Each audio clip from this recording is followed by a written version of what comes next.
Hello, everyone. So, wonderful Sunday afternoon in Portland. Wait, that's the wrong camera. This is not the right camera. There. This is what I was looking for. Okay. I just had the wrong scene up, it looks like. Cool. Hello. Yeah, so today we're gonna get this 0.2% milk working. Hopefully even both of the LEDs. Although I think I'm gonna have to replace the one, because if you don't remember from last time, pretty sure I let the smoke out of that one. Let's see if I can remove some shadow here. Here is the...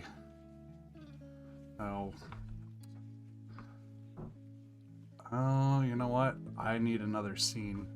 So I need a scene that's this exact scene, but with the desktop and this camera swapped around. Duplicate desktop. Let's see. Desktop. Camera swap. There. This should be fun to try to do.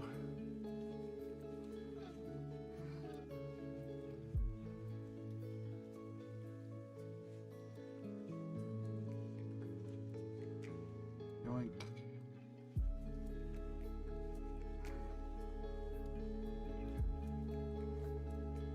There we go. So that way I can switch back and forth between these. But I can gesture at stuff like this. So you may remember from last time I let the smoke out of this, pretty sure. So we're gonna try to finish it even with some smoke out, because this did actually work, even, or at least like one of the LEDs lit up even after I let the smoke out. So I think it still is fine. I think it's just the one LED that's busted. So we'll see. But we're gonna give it the old college try, as they say. So one thing I need to do still that I forgot to do is I need to solder this Pro Micro real quick so I can use it on the breadboard to program. Because Jerry sent me some pictures. He had it wired up with jumpers from the Pro Micro to here to these little pads, or to some headers, and then just kind of like stuck it on there, and it worked well enough even without soldering it. So we're gonna give that a try. There are a couple of pads that have some solder on them, on those holes, so I might just end up soldering headers and cutting them off afterward or something like that, or just leaving them, either way, because it's the only way you can program it anyways. Jerry, is it possible once you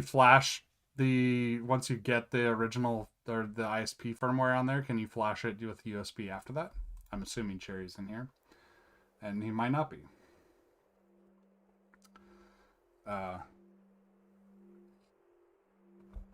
Anyways, so we'll see. We're gonna play around with that a little bit. But yeah, I'm gonna just 2 seconds off camera do this. Won't take long. But I wanted to get the party started, so yeah.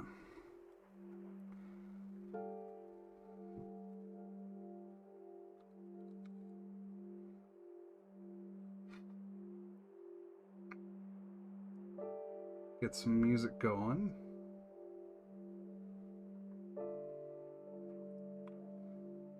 I really need like 8 more cameras. Although I have need for one less camera because I no longer have a 3D printer. So I don't need a printer cam anymore.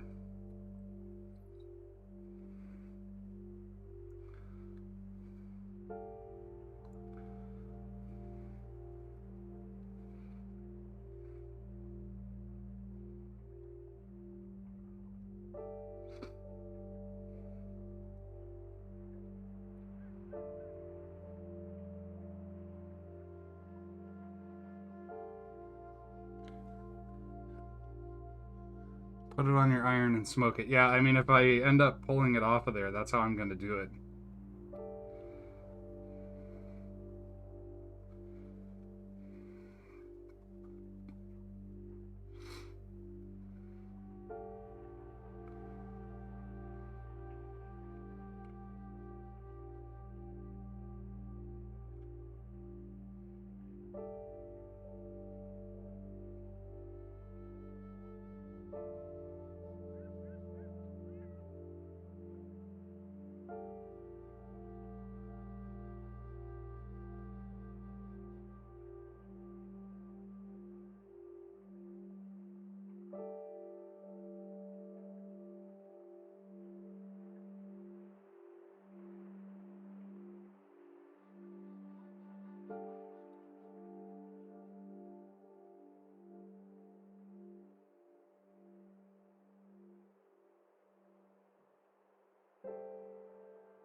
They're not my prettiest solder joints ever. It's fine. Get the job done. Hey, I'm doing alright. Yesterday I had a nasty headache, but I finally got rid of it through a combination of ibuprofen and more sleep. And today, I do not have that headache anymore. So I'm doing much better today.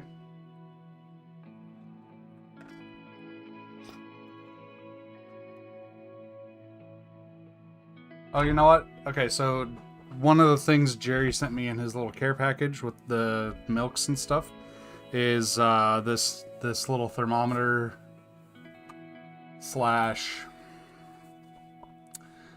I'm guessing humidity sensor, and I didn't notice before that it had a little smiley face thing. That's really cute.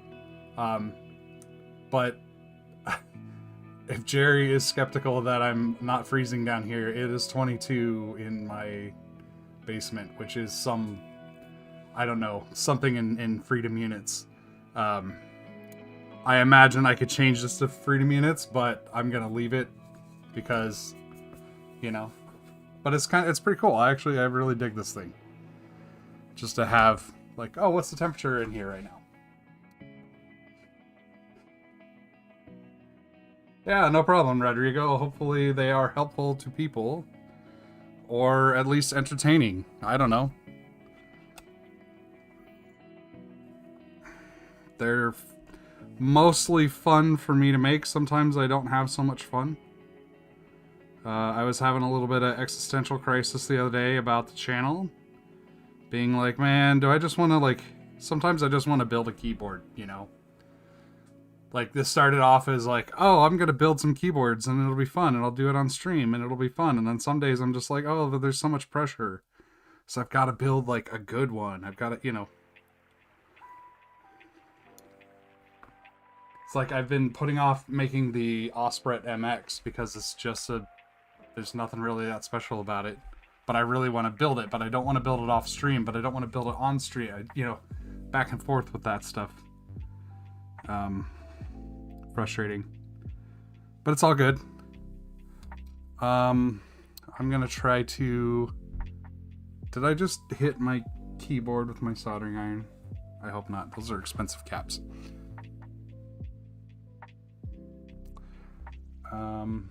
Get my solder sucker.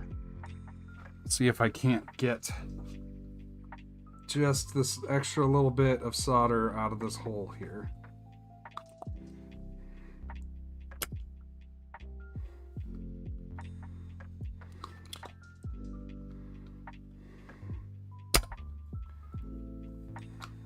Can I do it from the other side, maybe?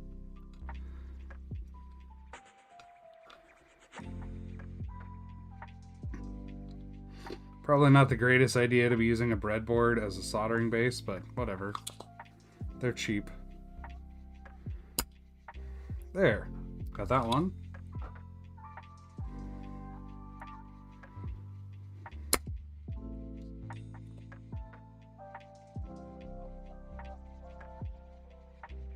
Oh no, how bad is it not working?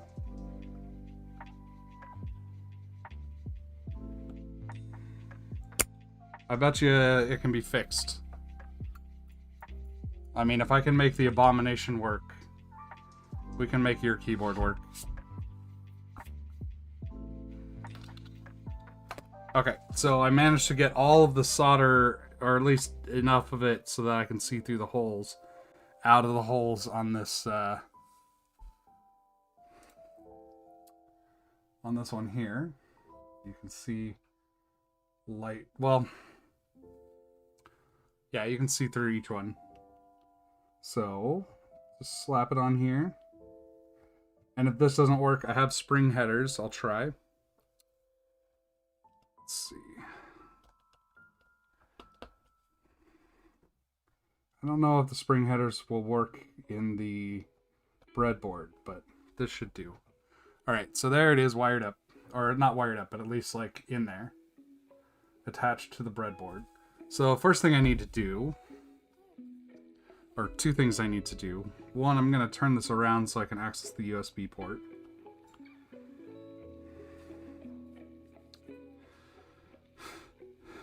Although that makes it really hard to get at those wires. But actually, I'll wire it up and then put the board on. That's fine. But I want to get an adapter here so I can use my magnetic tips. Okay, because this will be used to program it. This will be used to program it, and then this will actually be the functioning thing. So first thing we need to do is flash this with the special sauce ISP, AVR as ISP or something like that. Jerry sent me a link to it. And I've got it in my Obsidian, I believe. One frustrating thing about Obsidian is it comes up in my, like if I OBS and I want to open OBS, it opens Obsidian, not OBS, so I have to actually go down, which is kind of annoying. Yeah, that 0.2%, just two keys. It's a embedded controller version of the 2% milk keyboard. Which I have a PCB of, because I had it out for this last time. There it is. So the 2% milk takes a Pro Micro, whereas the 0.2% milk has embedded controller. One other big difference is that 0.2% milk can't run QMK. So that's that's why we're doing the flashing shenanigans with the Pro Micro here, because it's not running QMK, it's just a raw Arduino sketch. But let's see here. Okay, so you can kind of see I've got my iPad being used here as a second display, and this is kind of the display that y'all are looking at. That way I can have my junk on the rest of it without having to like switch windows constantly. I just share the whole screen. And then I also don't have to try to scale it weird to make it so you can see it, because my main display is a 5K display, and like taking that and then compressing it down into part of a 1080p stream and sending it to you, you wouldn't be able to read any of the text, or I'd have to blow everything up, and just this is easier. So let's see. Jerry. Alright, so we've got a bunch of stuff here. Testing. Arduino as ISP sketch. Okay, so this is how we wired it up. Pro Micro as ISP. There's a whole bunch of notes in here. We're going to figure this out. But first, I need to get the Pro Micro as ISP stuff going on this. And what did I do with my cable for that? Okay, so I've got this.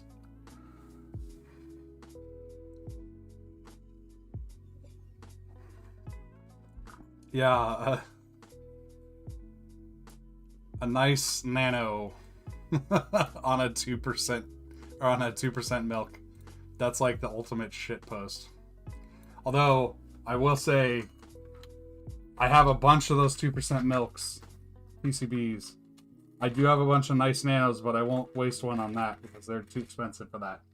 But if I get a cat controller working, an NRF micro, I will put it on the 2%.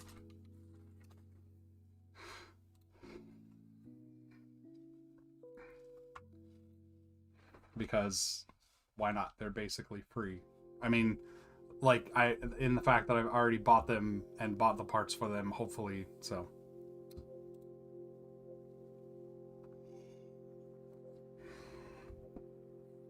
See you later, Lorenzo. Okay. So, let's open up Safari.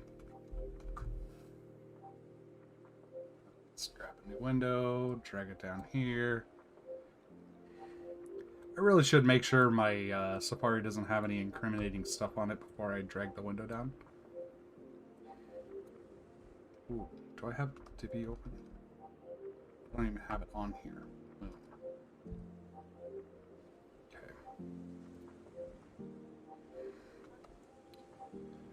Whatever. What's this?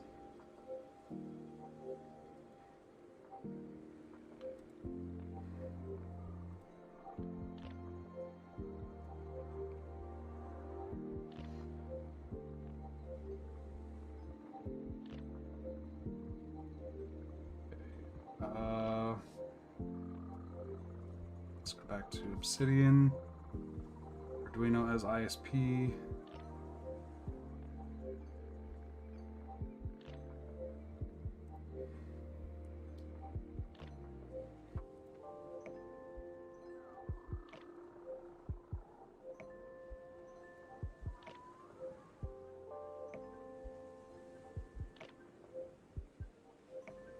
No idea what I'm looking at.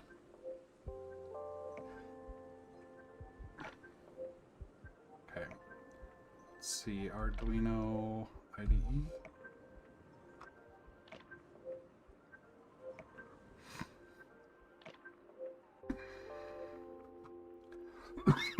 Excuse me. Okay. All right.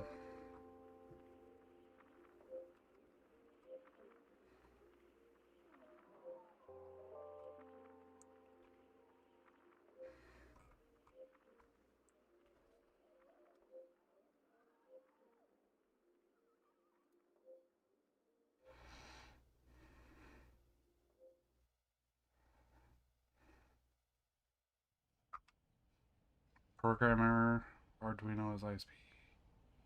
Burn bootloader. Please select a serial port. Okay. Does that mean I need to hit the reset button on here? Is there a reset button, or do I have to wire one up?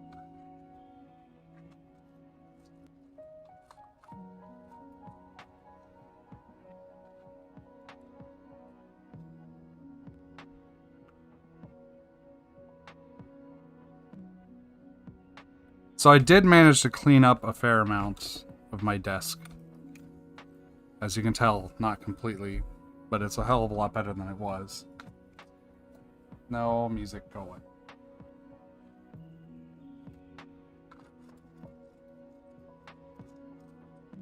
But I had a little push button on my desk that is meant for breadboarding, and now I can't find it. Oh, story of my life. So we're just going to use a little wire.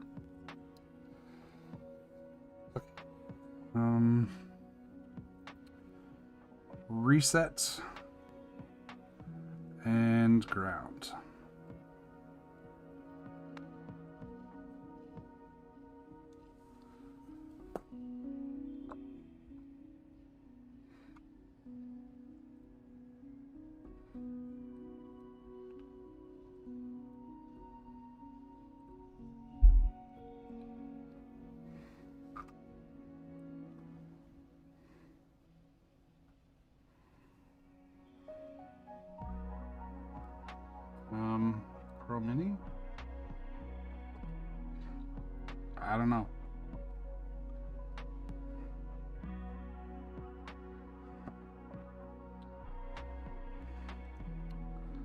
Why is that not doing what I want? Or is it?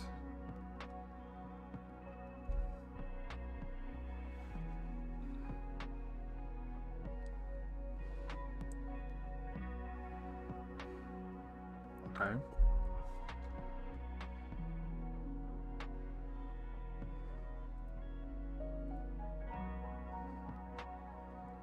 Not fast enough.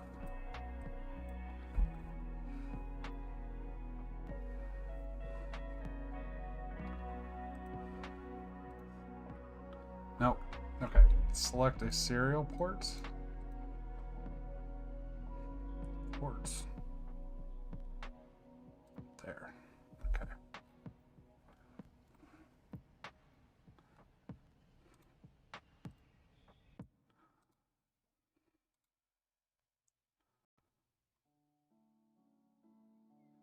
Error while burning bootloader.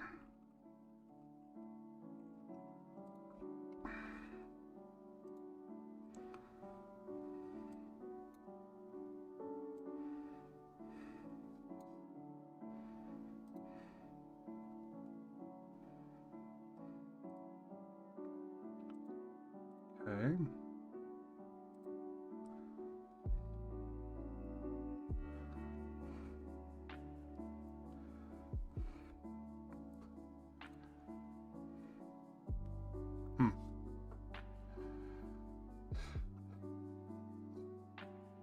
Whoops. Let's do this down here.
Oh, thank you, Codlink. Your message is incredibly useful and helpful. Your first mistake was buying boards from Asia and China. You get what you pay for. Search the error message on Google. You'll find a lot of solutions. This is the first hit on Google. So thank you for that. I really greatly appreciate your help.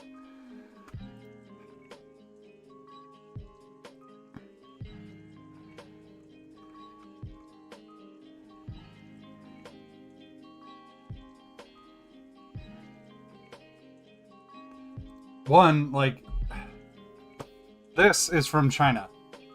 This is my iPhone.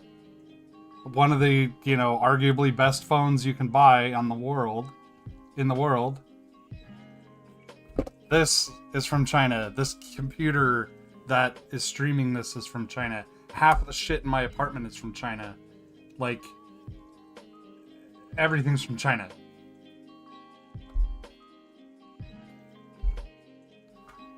Anyways, yeah. Sorry.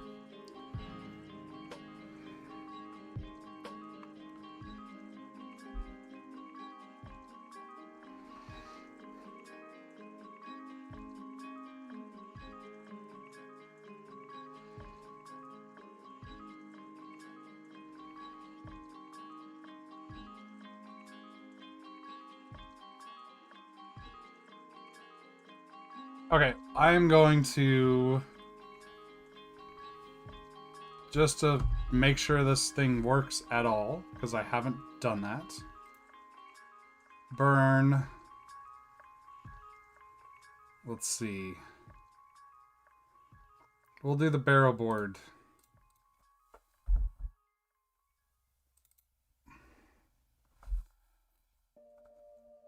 Just for grins. Okay, it's connected. Flash.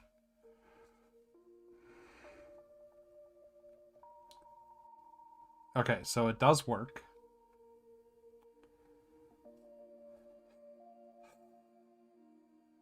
I have no idea, Fish. Jerry said something about high voltage. I have no idea.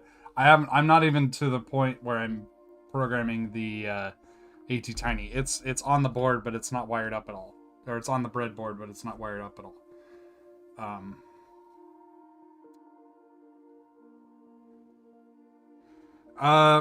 All these keyboards are mine in the sense that I haven't sold or given away or anything like that.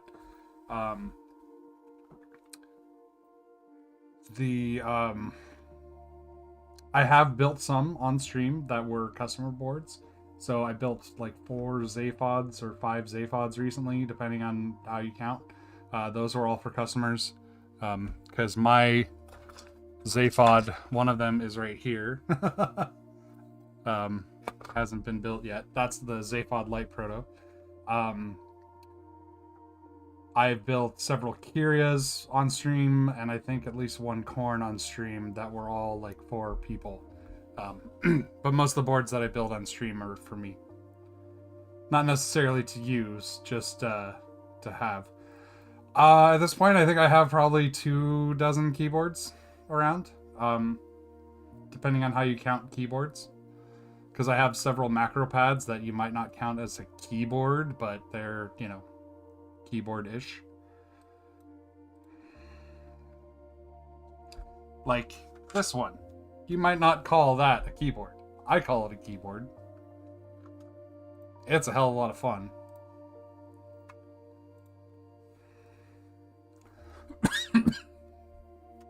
Okay, cause wire coming out of pin 0. So, okay, so TLDR, I probably screwed something up here. Tools, port. Oh, I bet you it's not showing up here. Okay, so there, and then... shit, how do I upload? I think I did this wrong.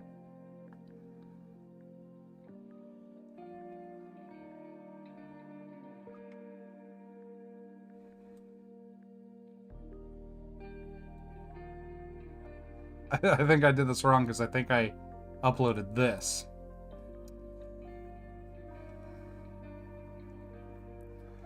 I have been thinking about what a 0-key keyboard might be.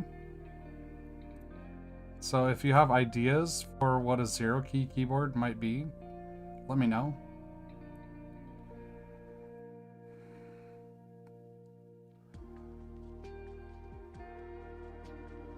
Could not find a board on the selected port.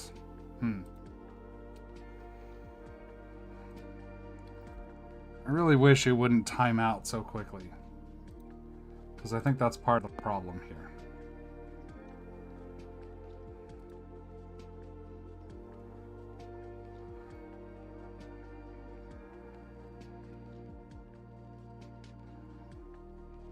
I think another part of the problem is...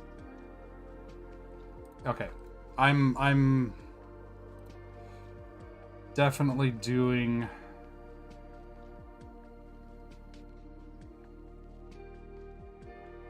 something not quite right. Well, yeah. Touchscreen. I still think that kind of counts as a key, though.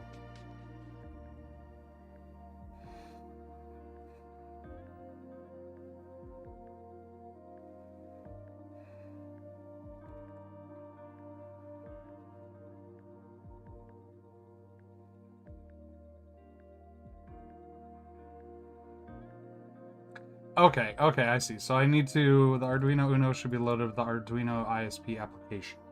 So I need to go here. Oops. Examples. Arduino ISP. Okay. Do that. And then we'll upload. Oh, but I don't want to use... Shit.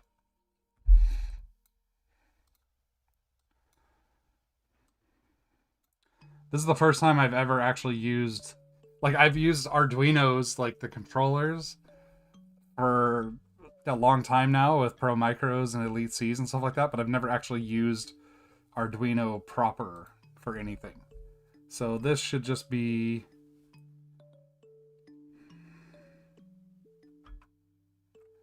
I don't even know what programmer this should be.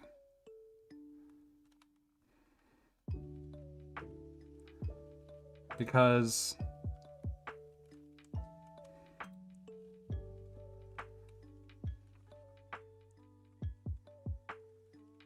Arduino Uno should be loaded with the Arduino ISP application.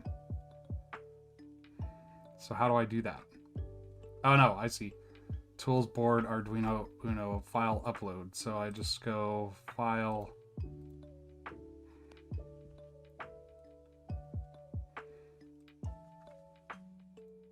Arg.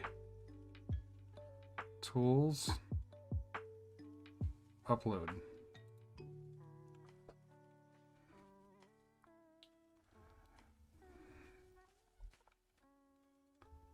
Okay. That looks like progress, maybe. I think I just did it. I think it worked. Excuse me. I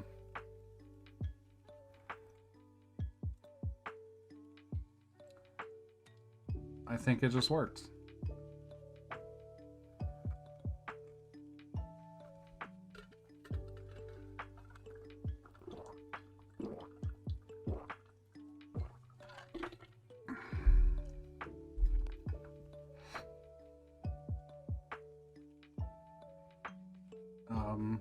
Okay. So now I'm going to go back to what Jerry sent me. Okay, burn the Arduino as ISP sketch to the Pro Micro. Okay, and then I need to wire these up. I don't know which... Okay, so that's with the USB port facing down.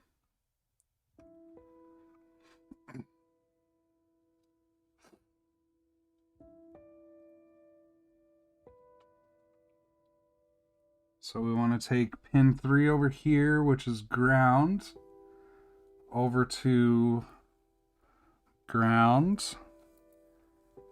And then that comes down to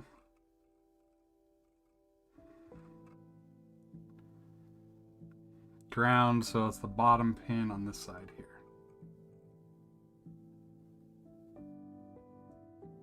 This picture isn't super clear because can you actually see my mouse pointer? You can. This is beautiful. Okay. This picture isn't super clear because the pins are a little off because of the perspective, but that's fine. I don't need the picture necessarily. I just need... Oh, this isn't going to work. These are way too tall.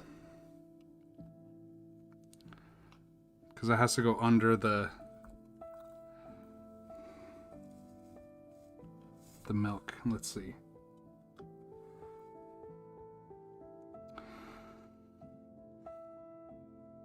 Okay. This PCB is too wide.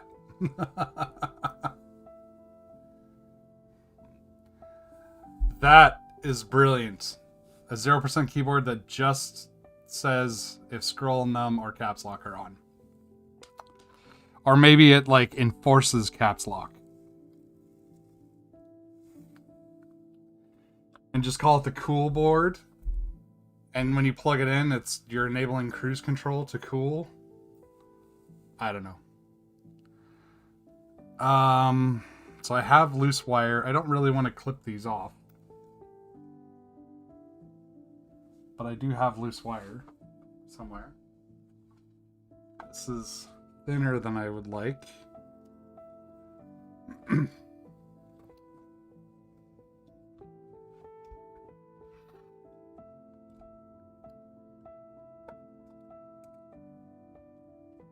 Okay. So we're going to go black for ground as it should be. And I had that little weird wire stripper.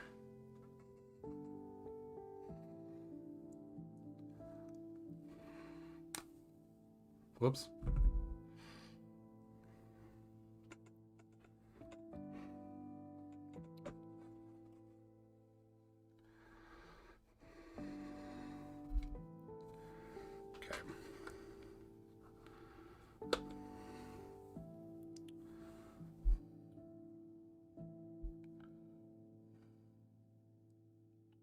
There it is.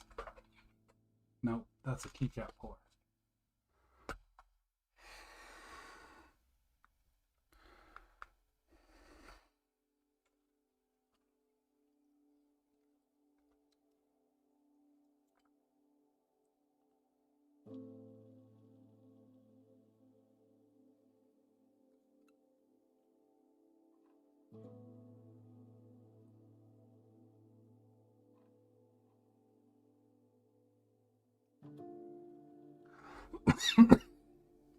Hello, Ink Drop. Welcome.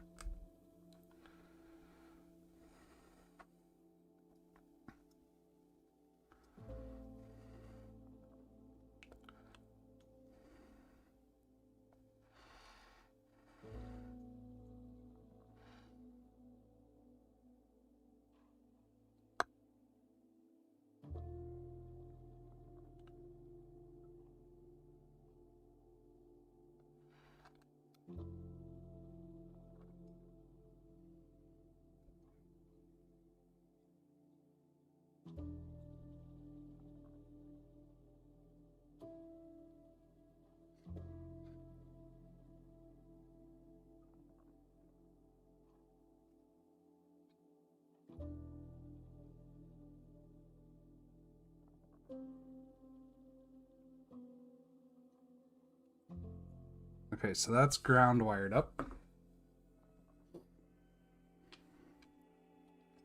What else do we need? We need... So we need VCC, ground, miso, mosi, and clock. And resets. No, wait, that's the wrong... This is...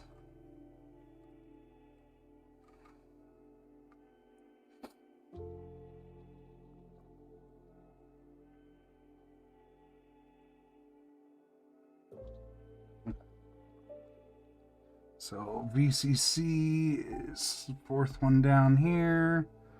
Goes to positive there.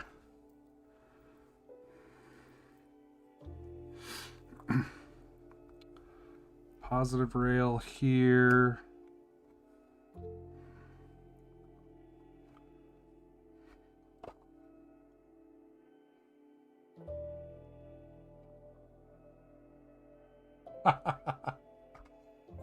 I just caught myself trying to move this window that's on a different screen using the mouse pointer that I could see in my OBS, which was being captured from over here. And I was like, why does it disappear when it goes next to this window? Oh, because it's not the same. It's not the same thing. Okay, so BCC is the top pin here. Okay. And then clock, miso, mosi. Where is... Oh, and then reset is the upper right. But it doesn't have that one wired. Oh, he does. It's right here. Okay.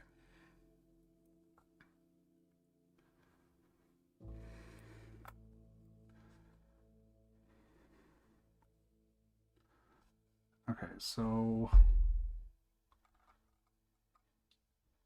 Clock...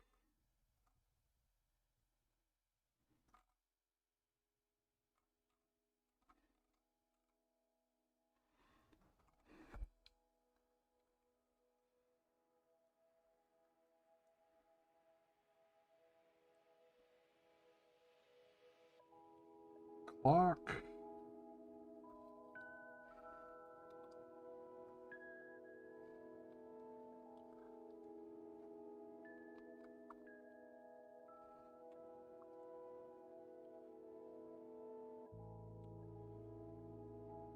Okay.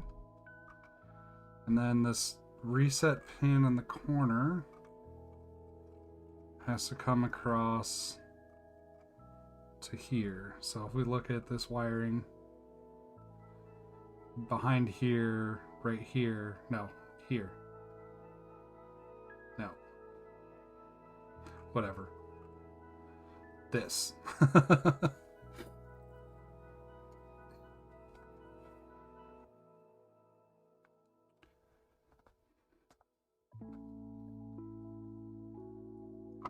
How about a negative 2% keyboard?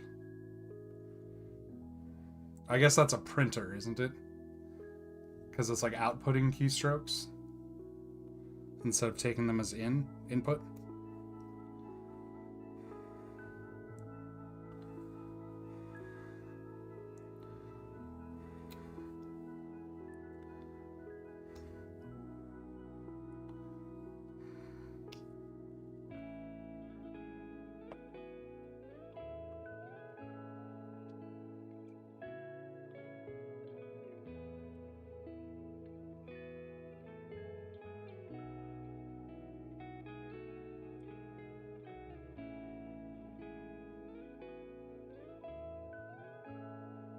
All right, so we've got that.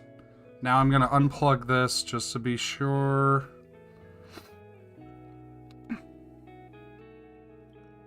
Or just to be careful.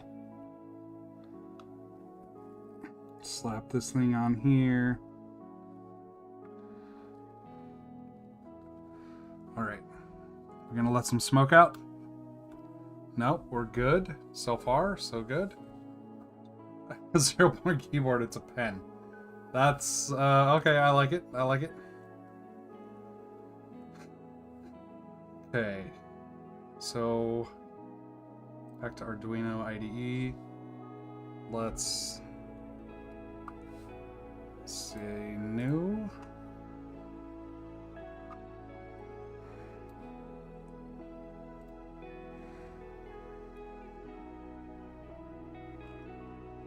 And he sent me the code for it somewhere too. Maybe.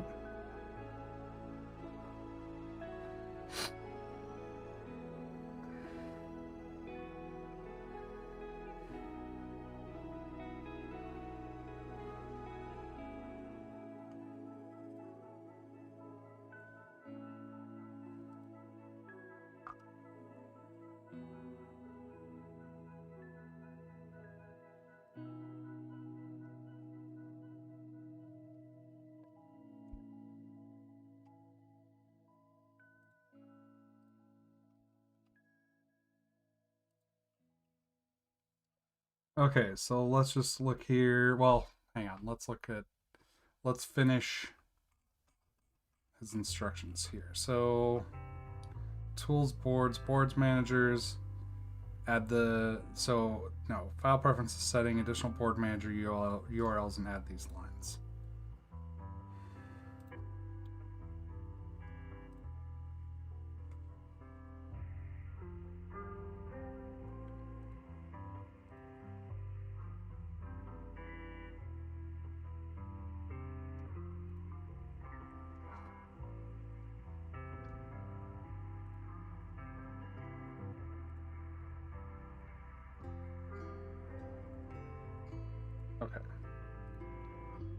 tools. So go to tools, board manager.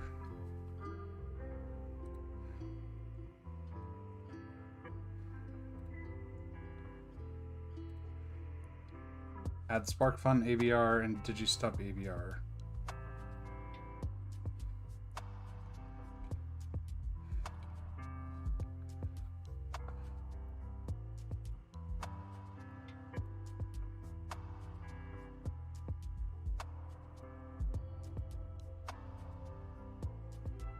DigiStump, that's what I meant.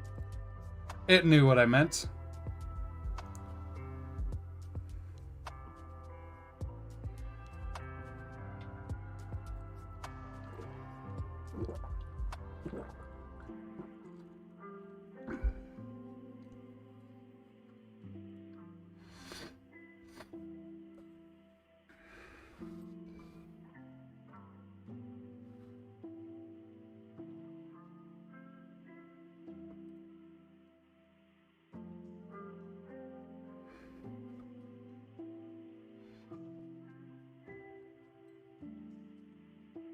Okay, so that's done.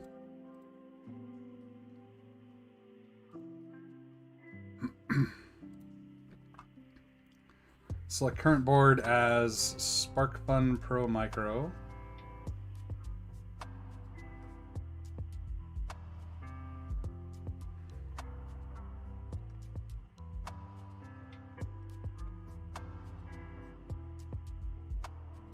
Let's see if I can arrange this a little better so I can actually read it.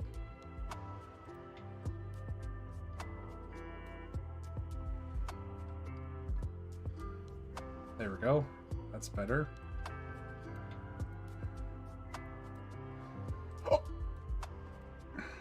Okay. Tools board. Board manager. Select current board as tools board. SparkFun AVR. SparkFun Pro Micro.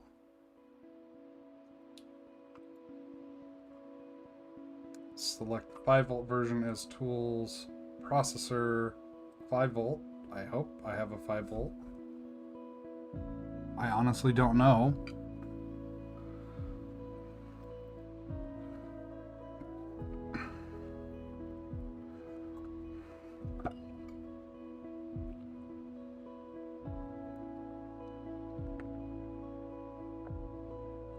And neither of the boxes is ticked, so I have no idea.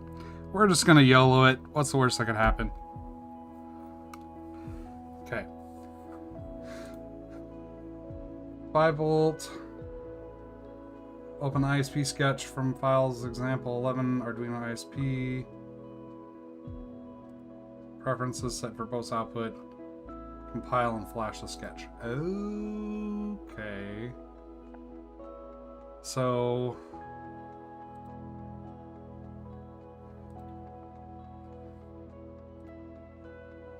this might not have worked. It might have worked, but it might not have like worked. Okay, now it's doing something.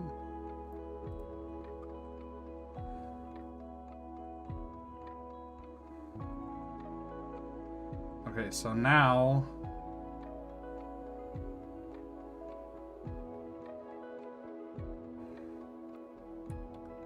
I don't remember what this is supposed to be.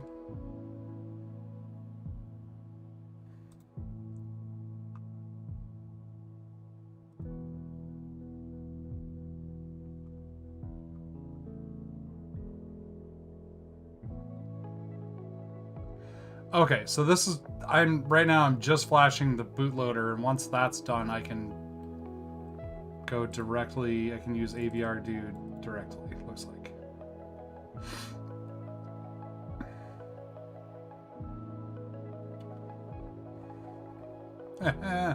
I have no idea what I'm doing.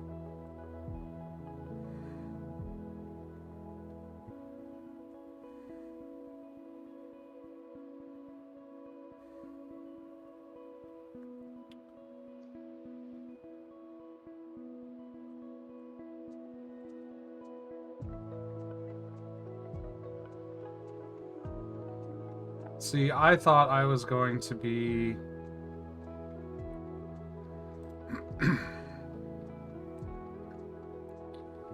Let's see, is there a verbose output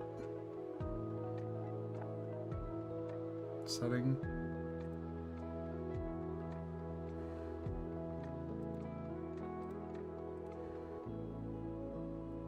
Preferences.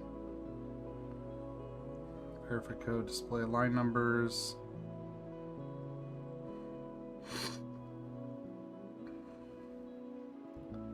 Show verbose output during upload. There we go.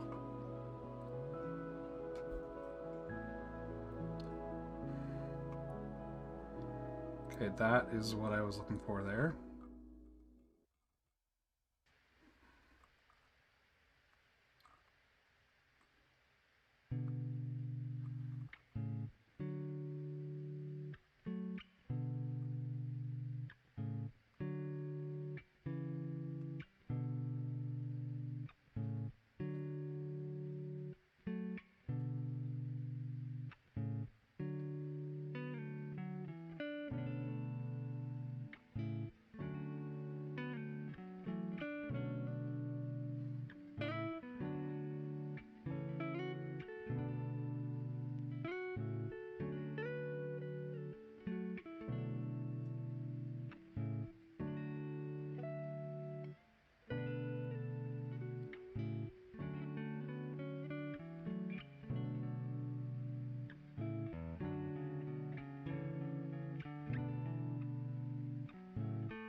Okay, let's try something here.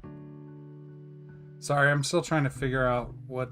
Jerry sent me a bunch of instructions, but not really any particular order with them. And of course I don't have AVR Dude installed.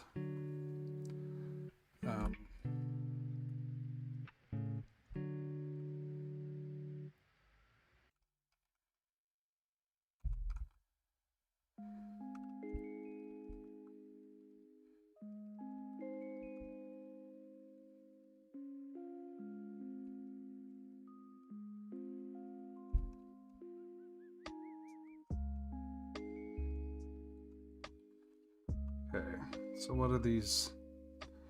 Okay, so C programmer is Arduino. Port is that. Okay. So I see what this is doing here.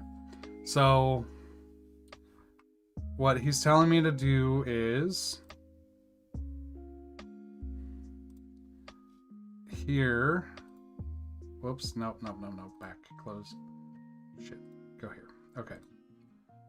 So here, what Jerry's telling me to do is this is to install the AVR ISP or Arduino ISP onto the Pro Micro, which I think is done. The next thing, this part up here, where'd it go? This part here is him saying how to flash this firmware using that. So if we look here at this AVR Dude C, so that's the config file, whatever. But then we have Arduino PCOM7, so that's the port that the Arduino or that the Pro Micro is connected to. It's not COM7 on a Mac, but I get it. That's the baud rate. This is the processor, I'm assuming. But this -C here is important because that's the programmer. right? So yeah, so this is what it's compiling. This is what it's going to, and this is what the programmer, whatever, how it's doing it. And so Arduino ISP programmer knows to use these pins here to flash this. Yes, okay. Cool.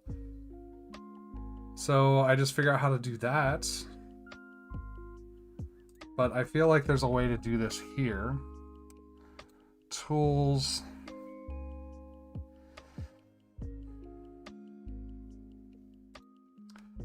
Open. Let's just take this hex file here. Whoops. Okay. Raw. No, I want to download it. Save as. Downloads. TA5 default. Okay.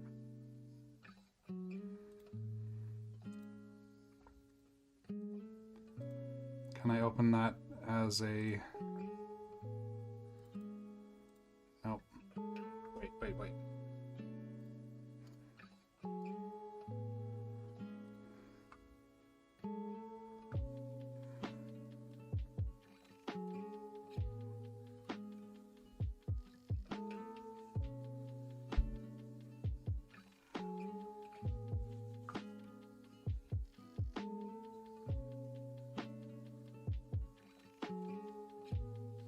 No. Okay.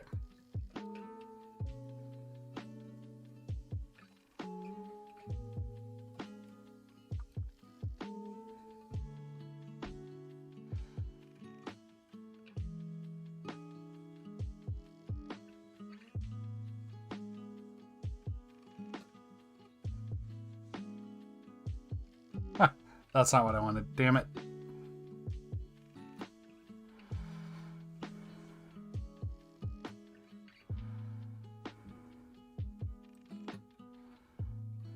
I mean, I guess I could probably...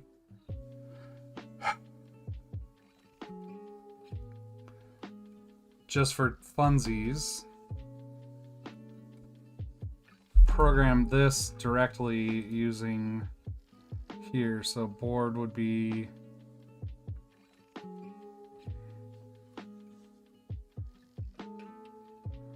something.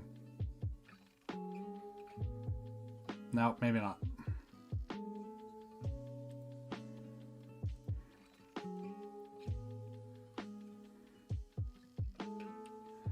Okay. So we're just going to do this manually with ABR dude, hopefully. Okay.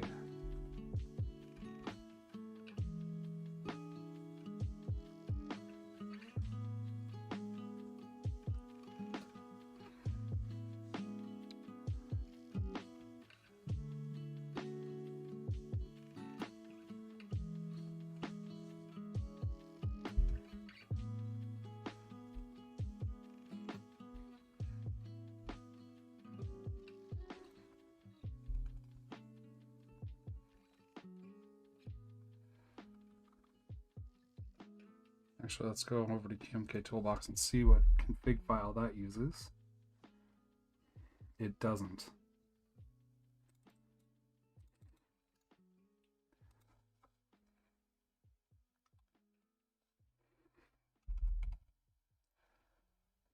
Oh yeah, it does.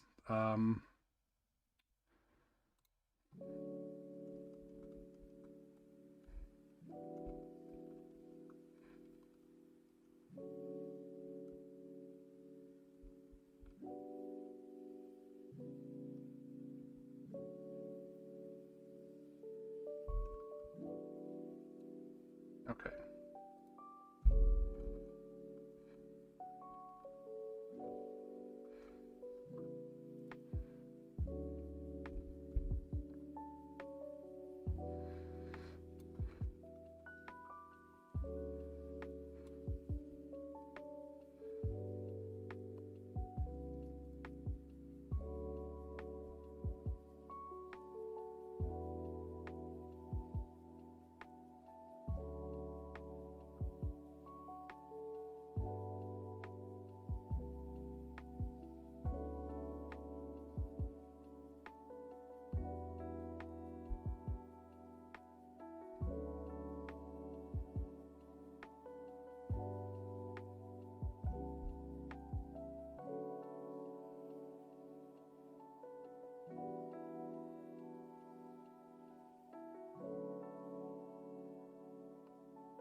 I don't know what any of that stuff means, but we're gonna go with it.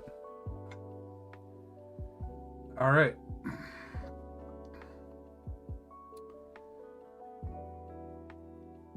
And then I need to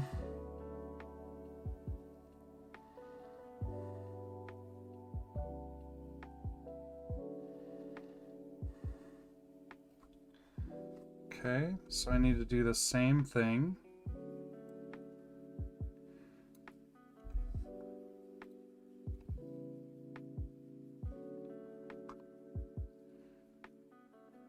But upload the firmware.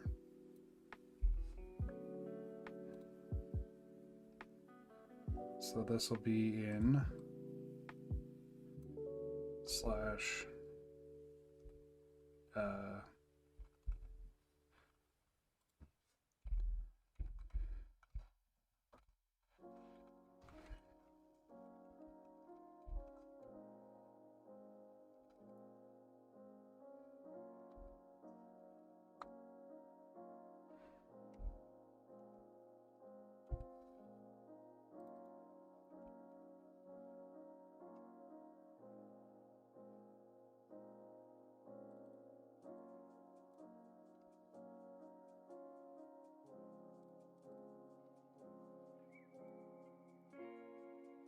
all right. Let's give this a try. Hopefully this doesn't let the smoke out. And actually I don't need to, there we go. DVR device initialized and ready to accept. Yikes, invalid device signature. Double check connections, try again, or use -F to override.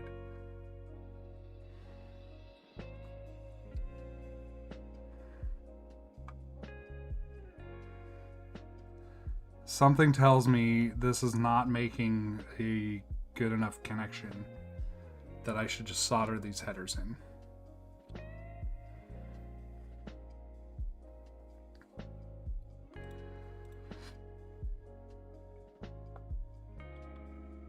Invalid device signature.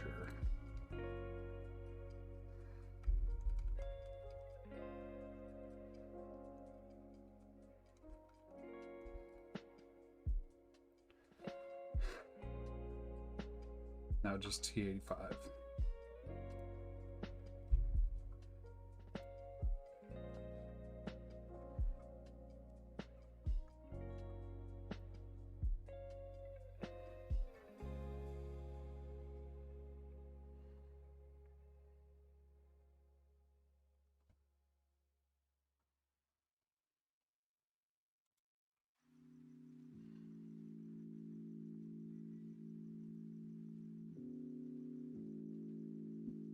Okay, yeah, that's what it looks like, is that it's just not making a good enough connection.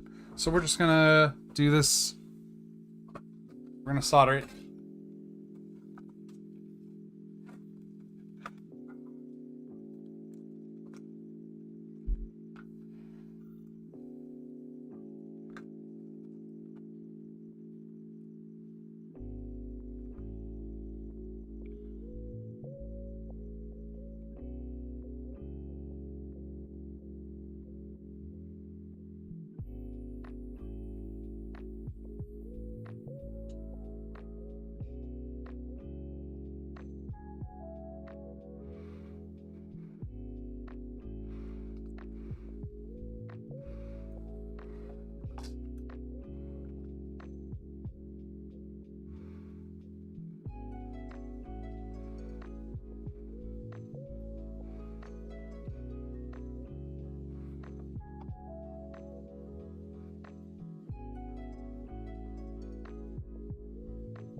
Okay.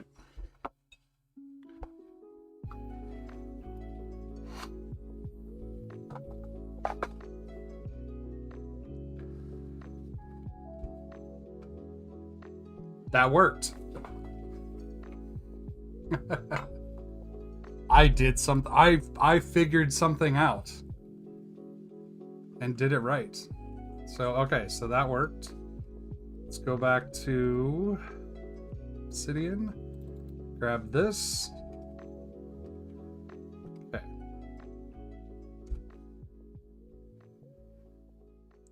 Invalid device signature.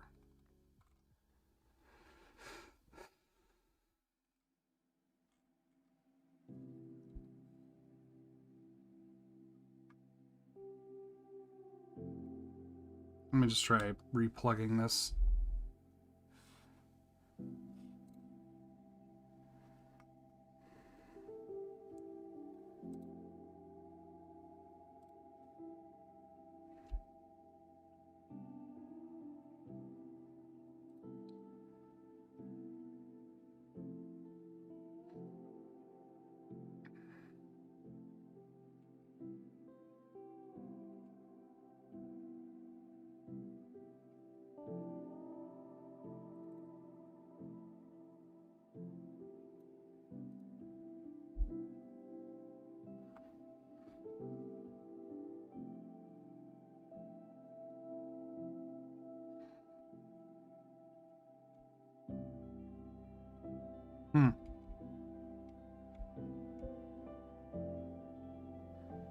Let's see, now the fuse is getting invalid device signature.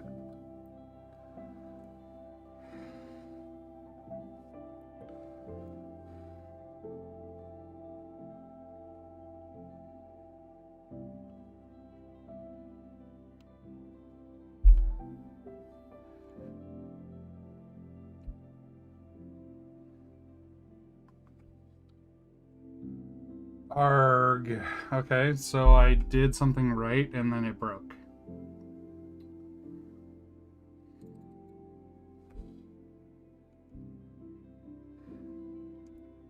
Whoops, not what I meant to do.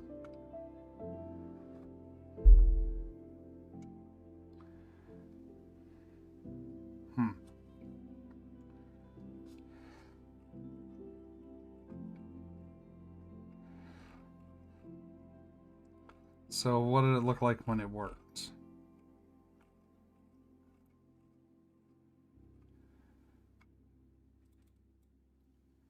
Device signature, probably T85.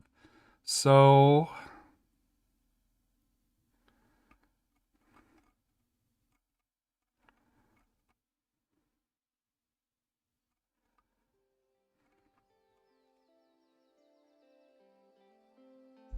I'm just gonna look and check to see real quick. We're gonna unplug the ground and VCC. We'll see what it looks like this way. Do I get anything?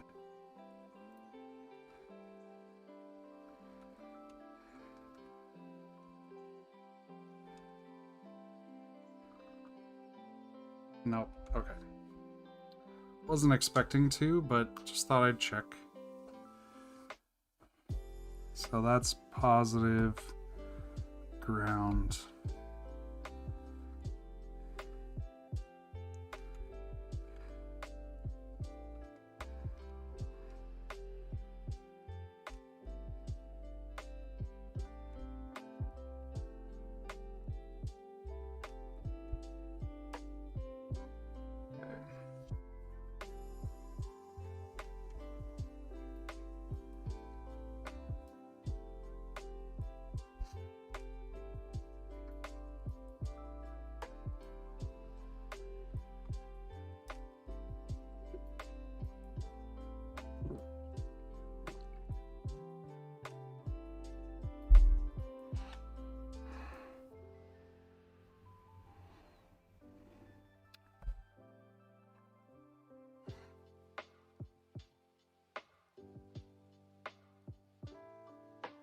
I mean, at this point, I can't think of what else it could possibly be.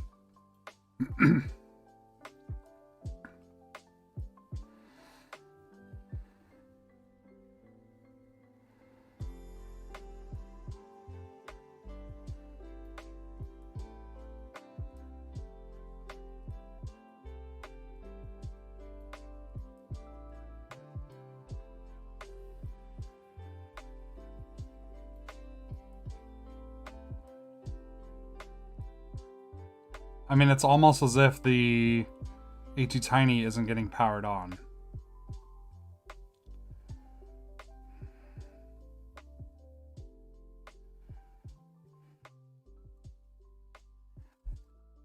I'm gonna just, for funsies, pull the reset over here. Just get that out of there. I don't think that's gonna change anything. Nope, didn't think so. Let's put that back.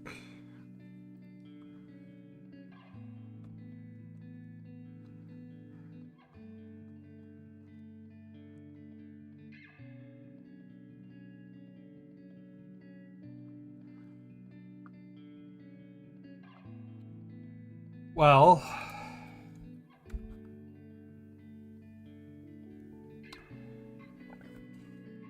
this might very well be the end of it today, because I don't know what else to do.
Okay, well, I should be able to...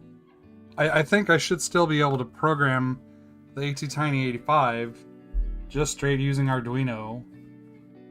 So I should be able to compile this.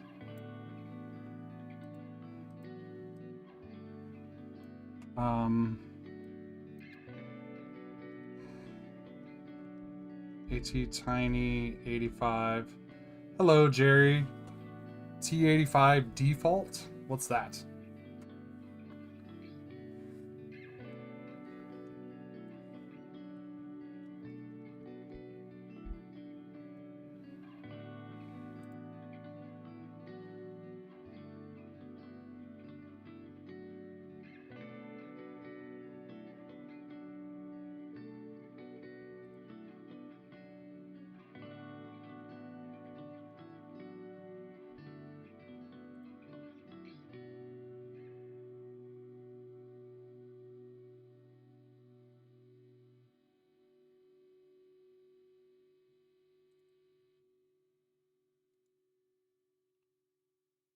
The firmware I want to write on the AT Tiny. Yeah, I think that's what I got, because that's the URL you sent to me. The problem I'm running into now is that... So if we scroll up here...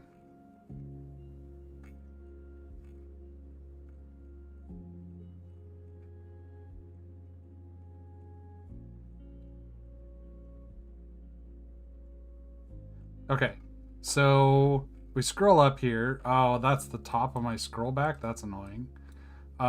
This is where I set those fuses. Oh, great. And now it's scrolled all the way back down. Page up? Nope. Nope. Okay, so it read everything and wrote all the fuses and looks good. And then I was like, okay, so I'll T85 default hex And now it says invalid device signature because it's not reading it. So I think something happened and this is like bricked or something.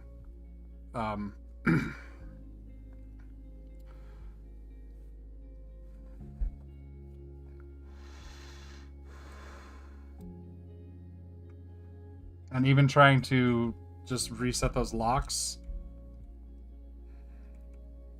here, like if I just run this again, that gives me the same thing, invalid device signature. So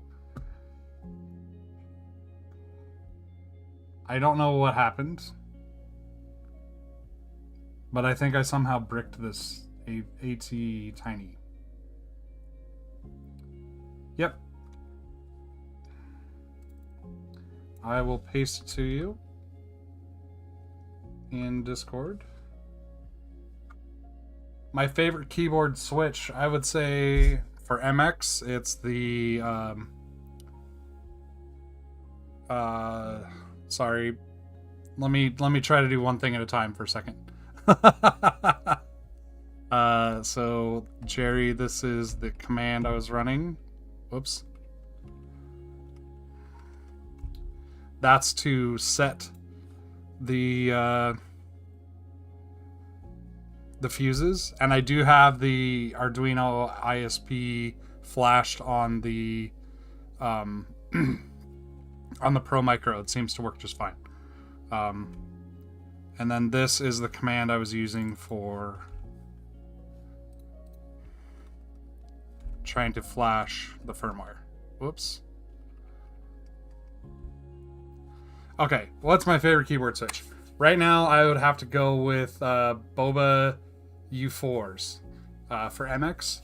For Chuck, I'm torn because I used to like the Robins. I don't love the Robins. There's a lot of spring ping. They're too loud, but I need the tactility. So I like the Robins, but the more I use them with my layout with combos and stuff, the more I'm realizing that they're heavier than I would like them to be. So I have G-Chuck, or not G-Chucks, I have on my Cornish Zen, I have perps that I've modded with click bars and 30-gram springs. I think this, either with 30 or maybe 35, I'm going to try some 35-gram switches or some 35-gram springs. Basically, I'm going to take Robins and spring swap them so that I don't have to ruin some Robins. But I will... I'm going to try to put 35-gram springs in some Robins and try those out on the next chalkboard I build, which will probably be one of my Zaphods. Because I've got 2 Zaphods I still need to build, so it'll probably be one of those two. But for MX, it's definitely the Boba U4s, 100%. I just got some more U4s. Let me just switch here. So I got some more U4s from Stupid Bullets Tech, and they have some interesting things. This is 100 switches, so they sent it in this giant thing. I got some... Where are they at? So these are Boba LTs. They're the linear Thox. I only build ergonomic keyboards because pane rectangles, literally make my hands hurt. I cannot use long-term a rectangular keyboard anymore. Just can't do it. It's got to be at least ortholinear.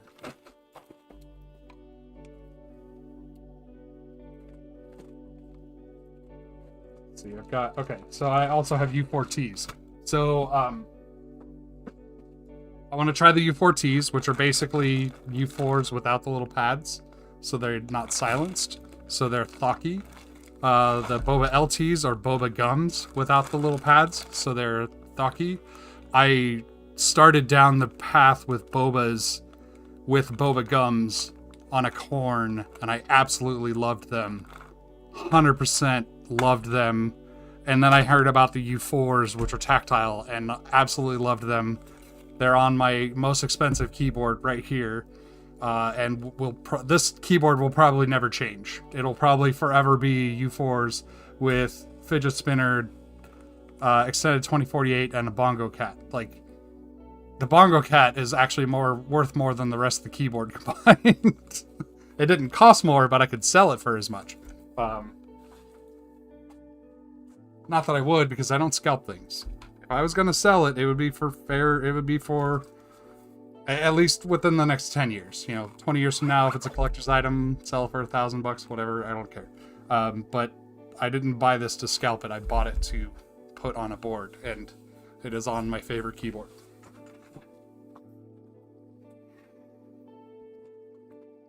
Now, I say I can't use pane rectangles, but I use this every single day. It is not my daily driver, though. I just use it for, quote, gaming, because I haven't built an actual gaming macropad. Or a gaming keyboard. But yeah, I cannot, like, a 60% or whatever. If it's row stagger, I can't use it. It just hurts my hands. It makes my wrists hurt just thinking about it. So that's why I only build ergonomic keyboards. And that's why I think people should only be using ergonomic keyboards. Because your hand, see how my hands are sitting on this board? My fingers are sitting naturally where they should be. Right? Now you could argue that my pinky is a little further out and it could use some more pinky stagger, and you wouldn't be wrong. And I have boards that have more aggressive pinky stagger. But if you look at this, so if you look at this here, and ignore these thumbs or these keys here, because those don't count. I've got, let's say with my right hand, so I'm not blocking the view of everything. My thumb can hit these real easily, and I have 3 keys available. With this, I have 1 key available, the space bar, or I have to really bend in to get to this command key. Now, my left hand, you'll notice, so I think there's a diagram about it somewhere. I really want to find it. But I use an ergonomic keyboard because my hands do not look like this. Right? In order to get my hand so that normal extension of my finger is in line with this, I have to tilt it inward. But since my arms are out here, I have to cramp my hand in like that to make that work. Or I do it like this, and then my left hand is not moving the way it should. Whereas this, it's moving a lot closer to the way it should. Now, I can improve on this by using a full split keyboard, and I have plenty of those, but I have settled on unibody splits for the comfort and convenience, like, break-even point. Right? Unibody splits only require 1 controller. They're easier to make firmware for. All this stuff, like, it's wonderful. And you don't have any extra wires. Like, in most cases, like, sadly, this is not a wireless keyboard. I really wish it was. And there's, other than replacing the PCB, which is totally an option, you can't make it into a wireless keyboard because that has an embedded controller. There are no extra wires, so I don't have, like, a big thing and a cable go in the middle, go into the splits. It's all just one piece. And I really like that, especially for travel. It's less things to lose, less things to break, whatever. But yeah, I can't. Ugh. Row staggered keyboards, it makes my hands hurt thinking about using them.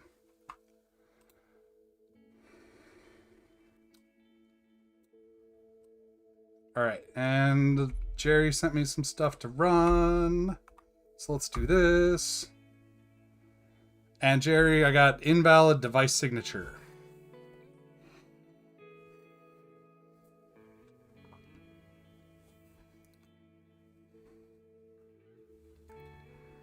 And this is starting to kind of scare me. I kind of want to put one of the... I kind of want to put one of these in there. And try to wire that up and see what it does, just to see...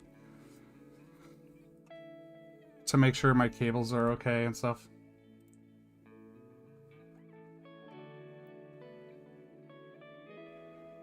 Yeah, if I was going to make a gaming keyboard, like a proper... with a key map and all that stuff, it'd just be one half of like a Lily or something that has a number of... or has a number row for one. Although, you could probably do it so that you just use the lower row instead of, you know, inverted T and then this is the top row, this is the number row. But I think that would make my brain hurt, especially because then my thumbs are in the wrong place. So I'd use a number row. Or I'd have a number row. But it probably wouldn't be a Lily, it'd probably be like the upcoming Allura or something like that. Like a... because the Lily doesn't have a hard enough pinky stagger, I don't think. But also I'd shift it over so that instead of WASD on this weird combination, because this is how I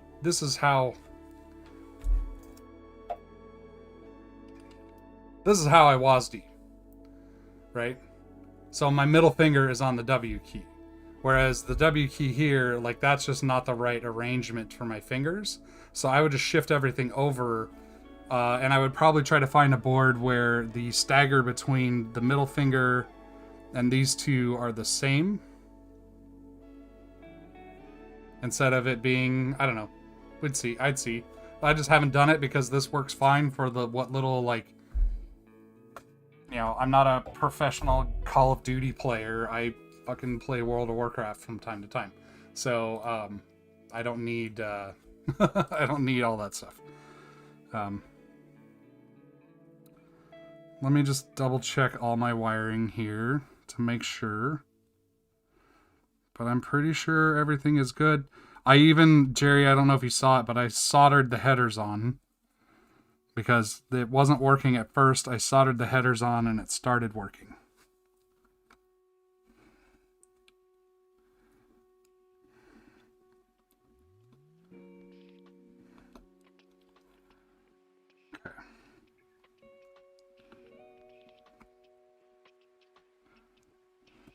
So we got positive here, negative here. We've got the reset there, and we've got Miso, Mosi, and clock. Or clock, Miso, Mosi, either way.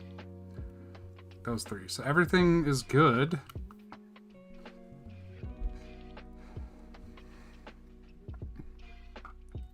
Let's try it again.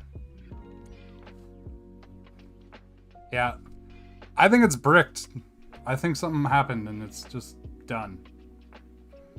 It worked once. Let me see. Can I just drop this in there? Is that the pinout? Is that the same? Or do I need all those resistors and stuff too?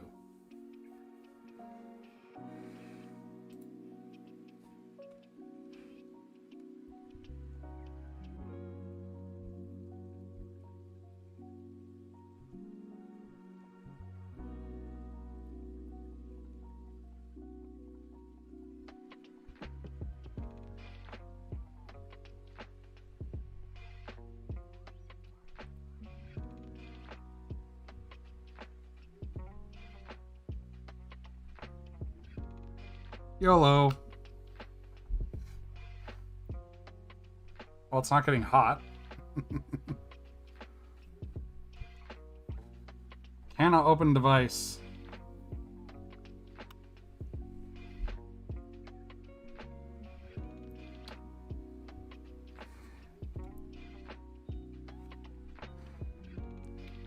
We'll see now.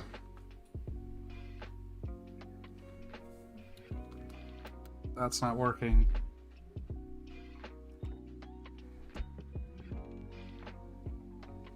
Okay. So apparently putting this in here like this is not the way to do it. Because that makes the...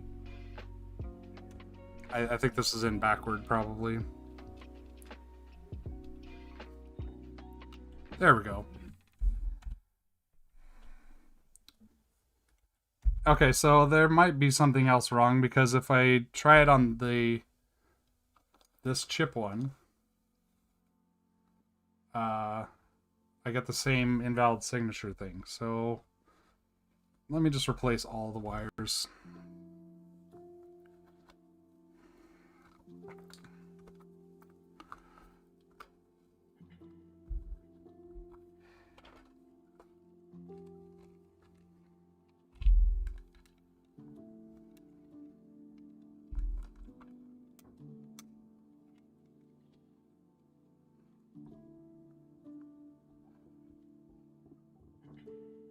Okay, so that's giving me voltage. Can I get it down in there far enough?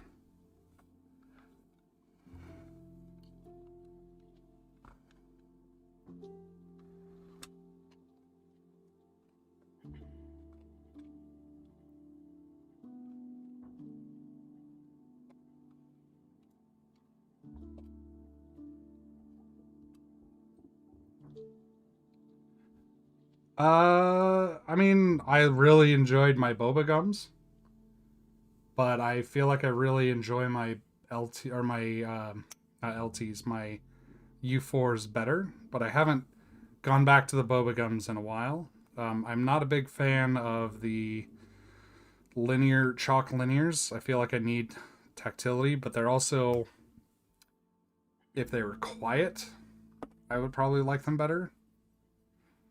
And yes, I have done some tape modding and stuff, but it's really fiddly. So pro tip, if you've got a multimeter and you want to probe a breadboard with it, wrap a piece of wire around. There's even these little handy nubs.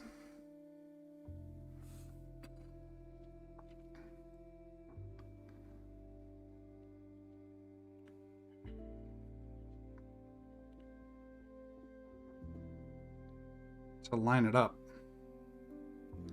And then you can just push this right into your breadboard.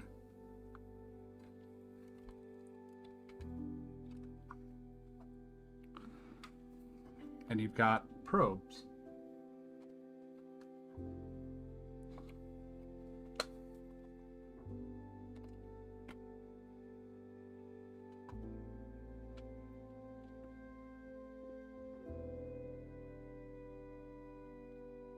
The boba gums were too loud? Wow.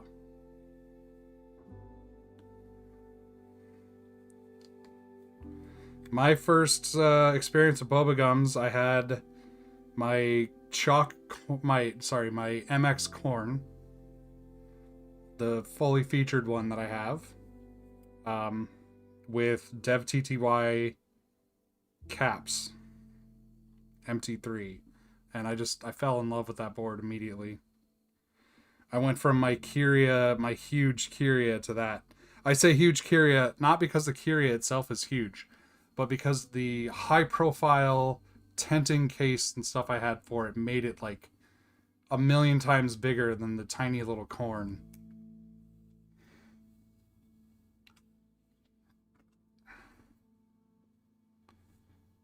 I mean, the thing is giant.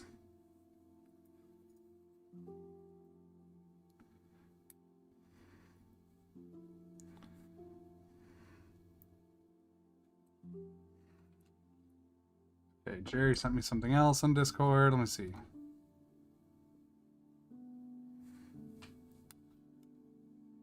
Oh, okay. Fuses, you should not have done that.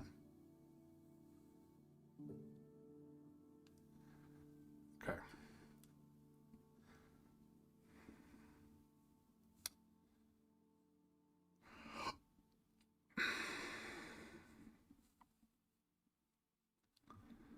20-gram springs on MX. That's crazy. What are dolphins? I don't know if I've seen those.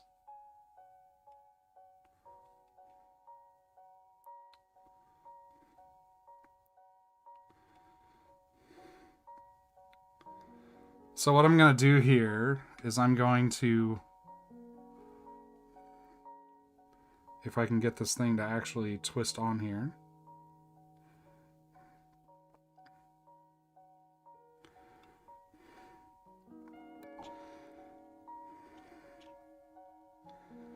Is I'm going to wire everything up again.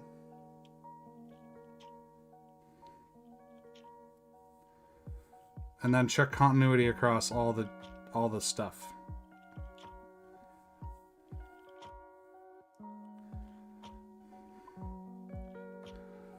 And also check for voltage across the VCC and ground. So we got 4.72. That's good. Okay, let's unplug this.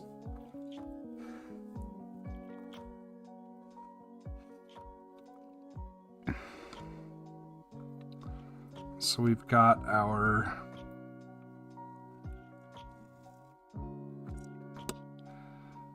so let's continuity. I'm just going to probe. Okay, so that's going all the way through.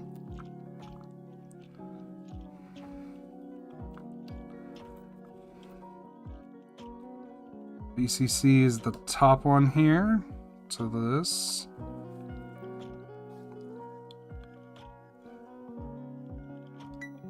Got continuity there.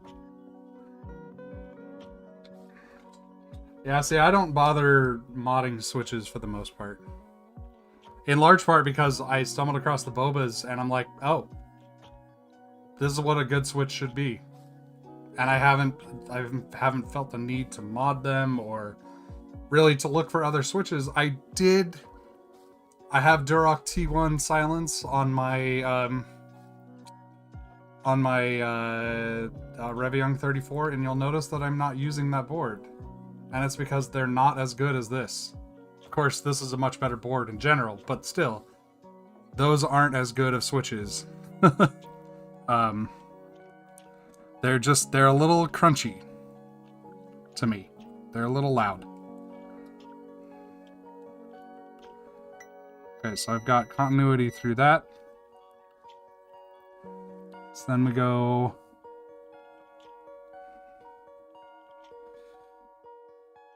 bottom to bottom, middle to middle, top to top, I think.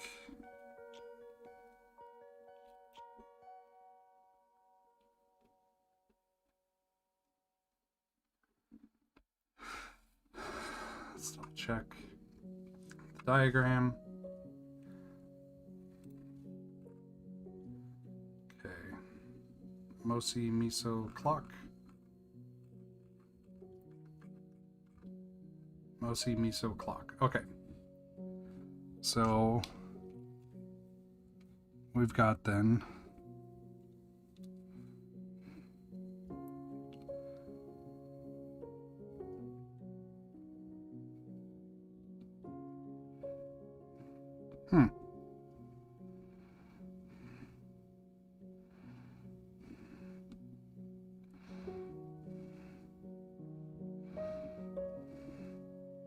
Oh, wait. All the way to the bottom on this side. That's weird.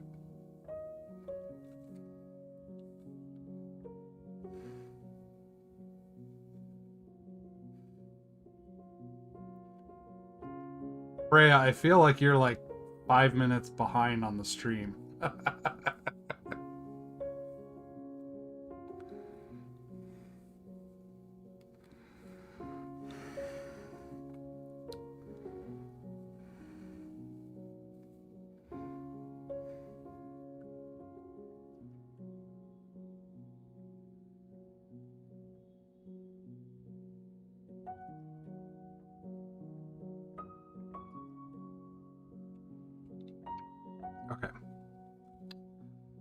Oh, okay, well that's why, because these are offset by a call or by a row. Okay. So let me double check. We've got continuity. Continuity. Continuity. Yes, okay.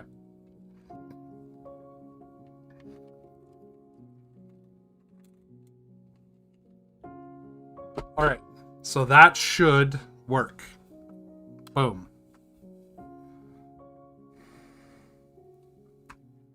Okay, so Jerry told me the this one won't work because he disabled all the stuff, so because it's already got a firmware.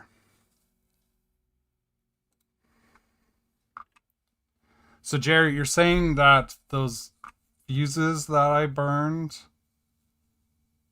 don't do that?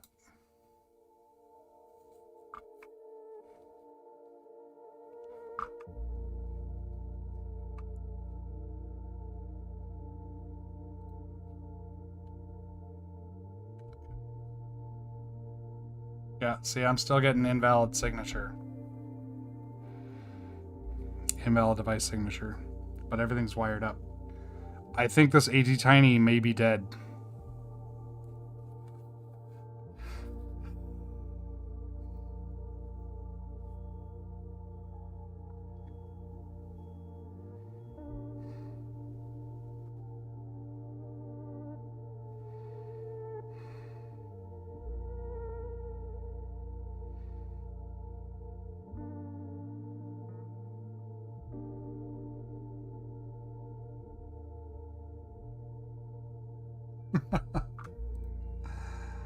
YouTube did not know what to make of that. It was like, this message held for review.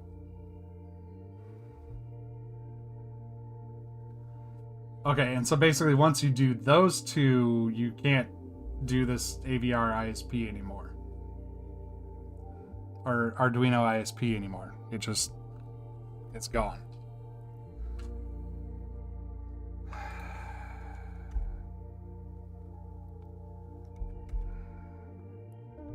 Sad panda. I don't know what those LEDs signify. I'm using Dvorak.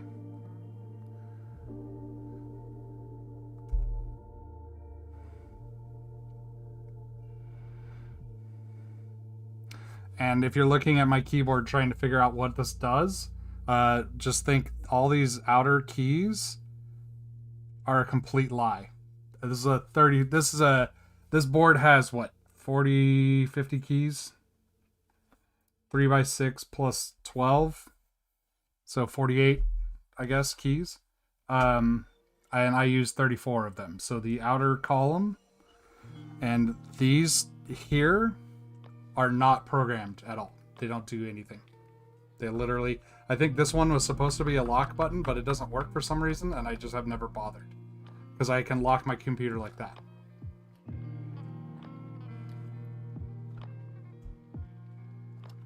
And then I, of course, locked my computer, and I can't unlock it without typing my password on screen, but I can unlock it with the Touch ID.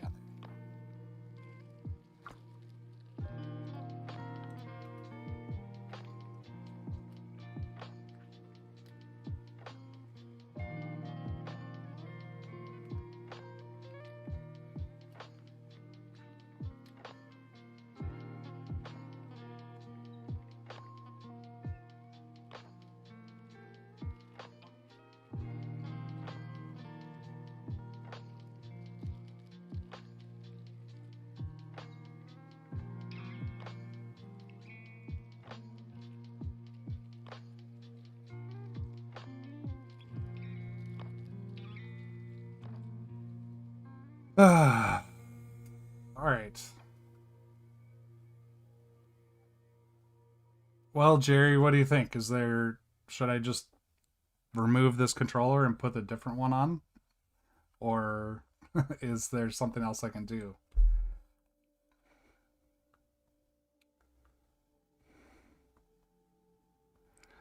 The continuity I tested was not just the wires on the thing. I tested the tops of the solder joints on both, on the pins on each end of it. So it's continuity all the way through to the solder joints at least. And it did work at least once. So I'm assuming the solder joints are good too. I mean, I'd be happy to reflow those, but I suspect that isn't the problem. There's something else going on. I really wish I could breadboard that little tiny chip without soldering it to something.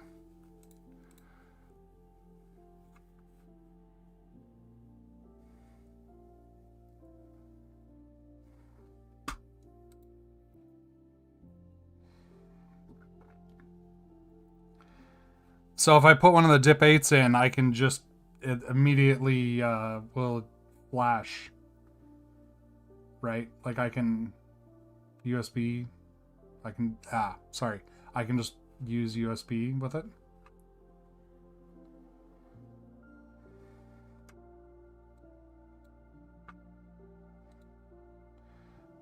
And then without reset, it just goes into like flash mode early on when I plug it in, and then goes away, right? So like that, instead of resetting, I just unplug it and plug it back in.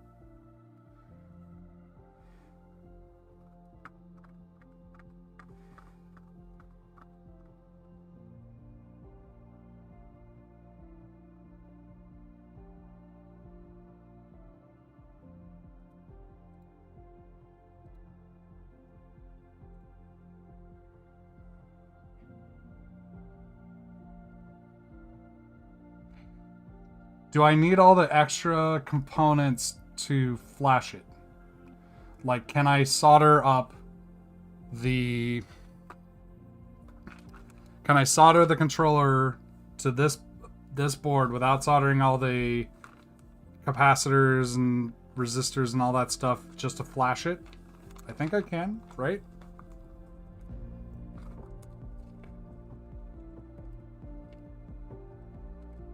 Because I'd like to see if I can get it flashed first. Like the USB part won't work, but I can at least flash it this way.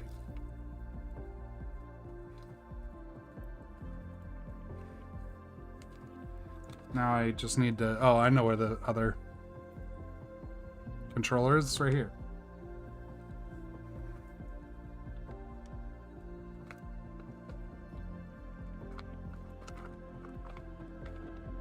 Duroc Dolphins. Okay. So I wonder if they are going to suffer from the same problems I had with the T1 Silence, in that they're good, but they're a little scratchier. Because these are just glorious.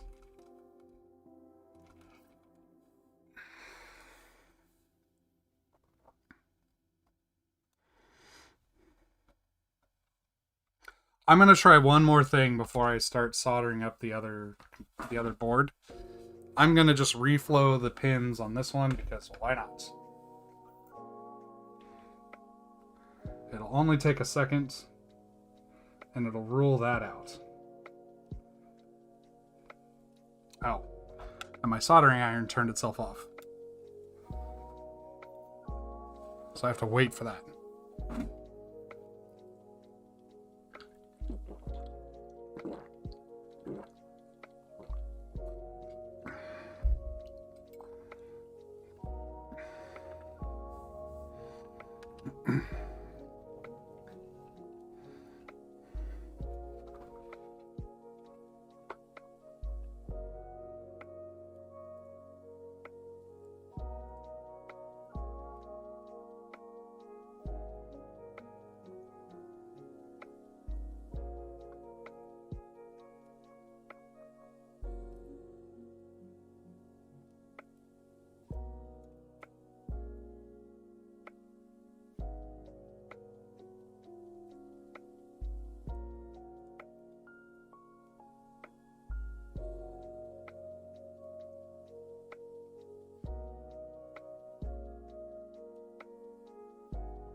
Okay, let's try one more time here.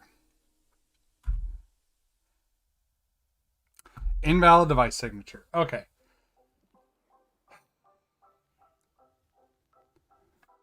All right. Let's pop this out of here.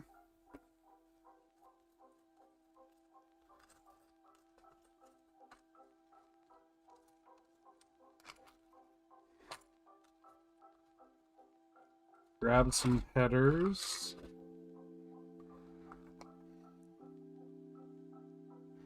Snippity snip. Where'd my snips go?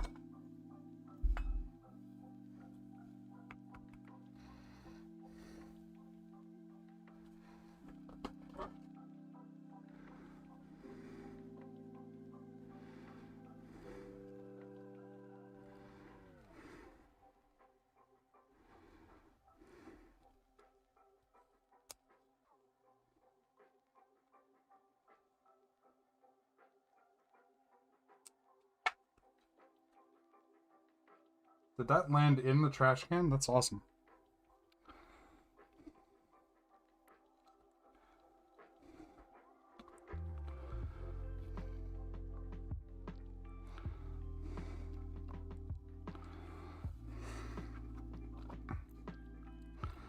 All right.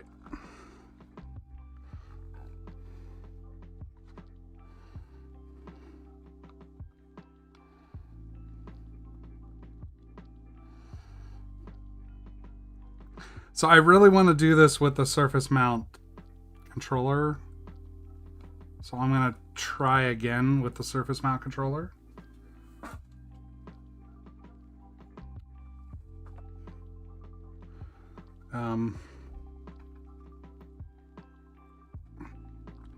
Get a little solder. Oh yeah, you're way delayed if you're just now catching that up.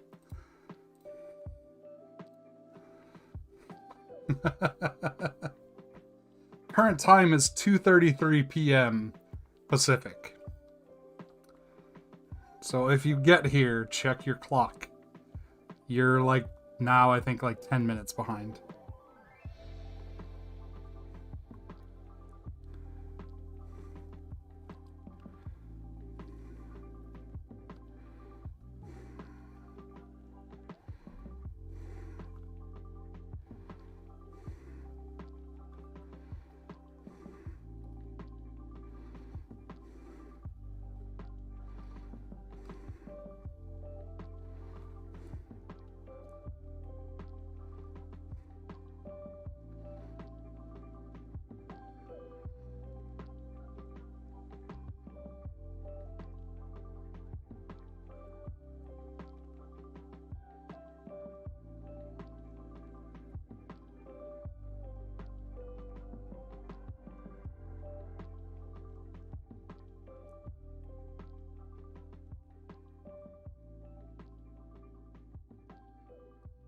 You didn't really miss all that much, Freya.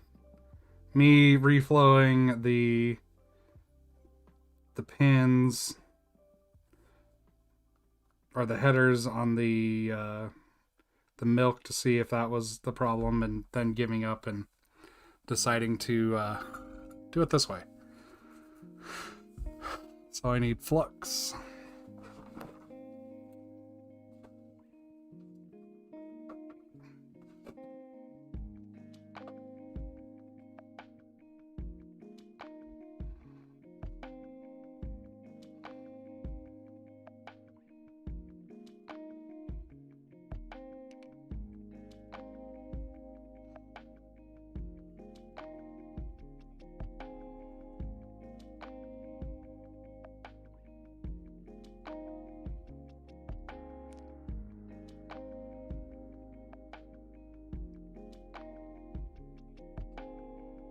Oh, this is like barely on in frame. Okay.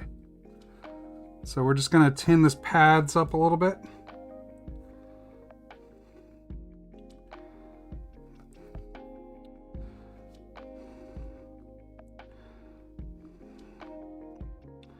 Okay. That flux smells so good. Seriously. All Alright, I'm gonna put just a dot right in the middle there to kind of glue it in place.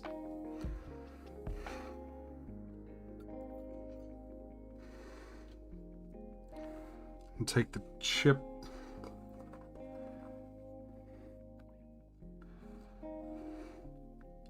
Okay, so the dot on the chip is in this corner, and that's there. Sorry, normally I would do this at my actual, like, soldering station part of the desk here. But trying to reshuffle everything camera-wise to get over there is not easy to do. So we're just gonna YOLO it, do it this way.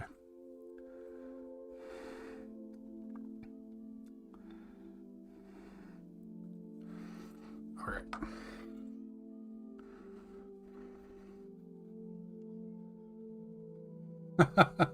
Chip quick. But Chipotle is also good. I love Chipotle. It is... So I have a rule that I try really hard not to eat like national chains in Portland. Primary reason being that I can get a national chain. I can get McDonald's anywhere. But so much of the stuff that's in Portland I can only get in Portland. And we have so many amazing restaurants all over the city that it's like almost criminal if I eat a McDonald's. But Chipotle is one of the exemptions to that rule. One, because I love Chipotle so much. I don't go there very often. It's not like I'm there weekly or anything. Although I do, you know, once a month or so maybe. But they're also like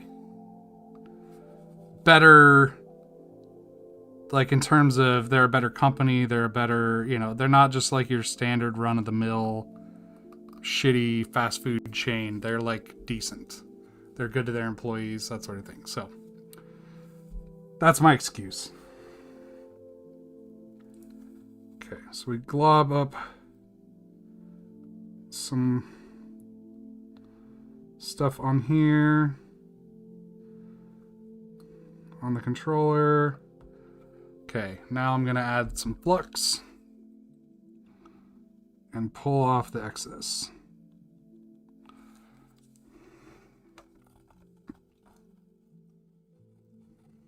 Smackin' waffle sandwiches. I have not been there, but they are very close to me, yes. They're down at the, I believe at the Hawthorne Asylum food cart pod.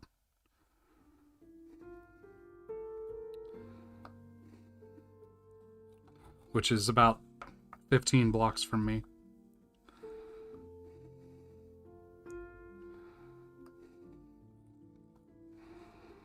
I'm not, like, for me, waffles, I'm basic. I want waffles. Waffles to me are a butter and syrup delivery system. Anything else is superfluous. So I'm not, like, big on fancy waffle sandwiches and stuff. You know, I will go to town on some chicken waffles, but, you know, I really, if I'm going to eat a waffle, I prefer just straight up waffles with milk, or with syrup and lots of butter.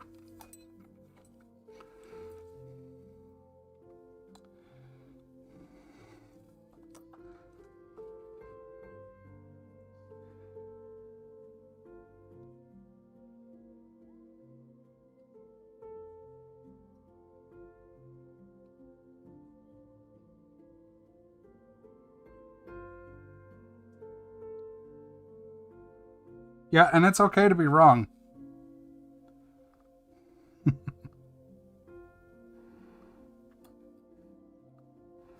Now, which one of us is wrong is entirely subjective, of course. But it's okay.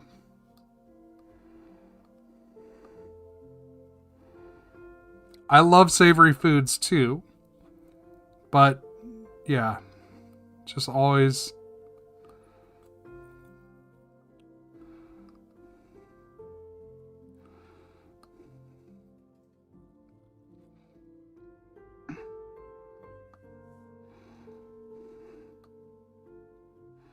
I mean, I don't even like a waffle as a sweet delivery mechanism that much. Although I have a friend of mine makes it with homemade whipped cream. And I say homemade, she puts heavy whipping cream in her stand mixer and makes whipped cream. But I tell you what, that is better than any off-the-shelf whipped cream you can get. And strawberries. So I've had sweet waffles before.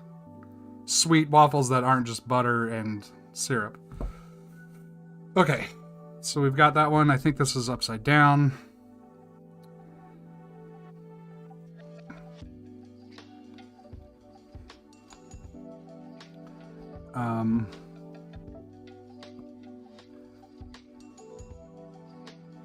Oh wow, that one is not attached.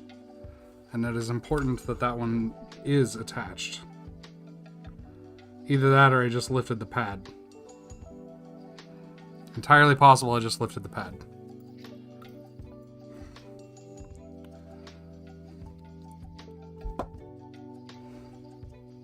Nope, it just wasn't attached. Okay.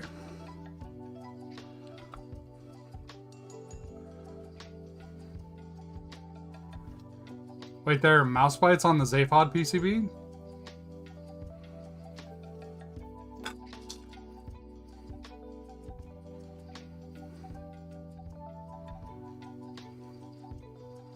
Because I didn't sand off any mouse bites on the... I'm not fluxless SMD soldering. There's flux right here. I was using flux. What are you talking about?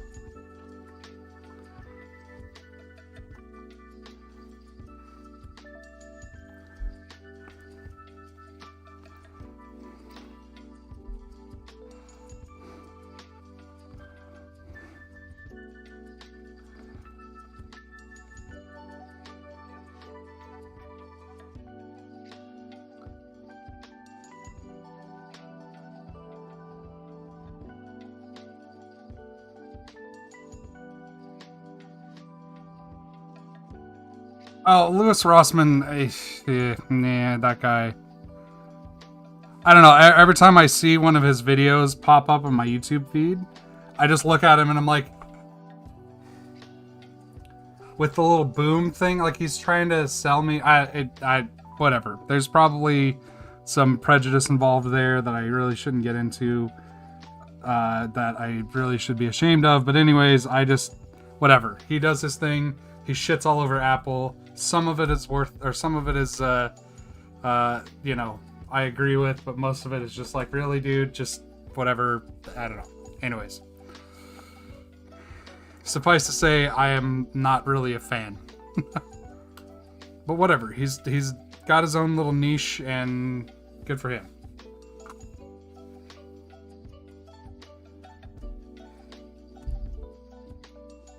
Okay, so this one works. So we've got, let me switch back. So we've got device signature, that's probably T85.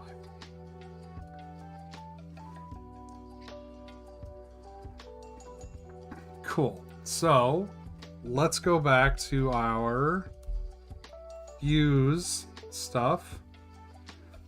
I kind of want to flash first and then put the fuses in.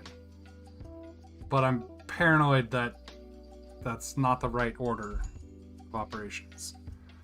Let me just double check with Jerry what he said earlier.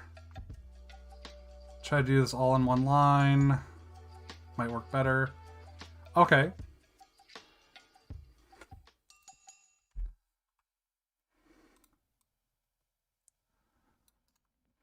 We're just gonna do this.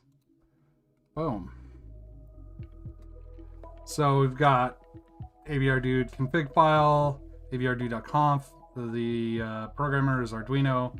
The port is dev USB modem. The PT85 19200 baud. Flash that. Set those fuses. Boom. And it got the device thing. Okay, so now, in theory, I should be able to solder the rest of the components on here and plug it in. It's got USB and all that good stuff. But let me go back and just hit this. Okay, so it did get... So let's go back here. So we got HFuse reads as DF, FF, DF, FF. Right, safe mode fuses E, FF, DF, L62. I don't know what any of this stuff means, but I'm assuming that that'll be different than what we have afterward. Let's go over to Obsidian. Oh, I need to edit this. Second try.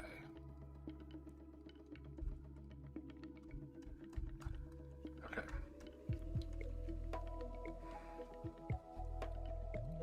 Before. Fuses before. And then let's go over to here. Just get this command that we did.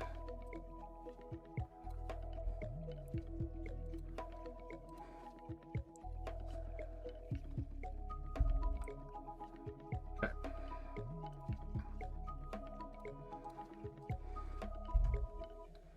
Flash and set fuses.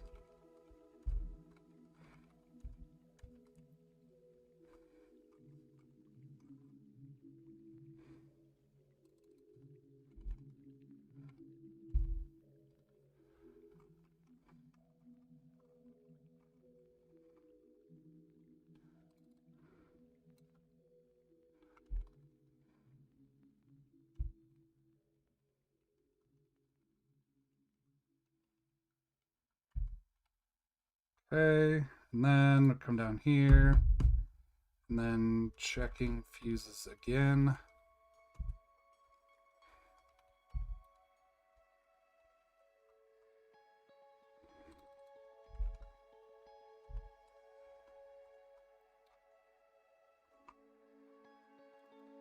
Okay, so they did change, as expected, and it still works. So, I wonder then if it's not the controller, but it's the soldering on the rest of the components. Because this is just the controller soldered to the board.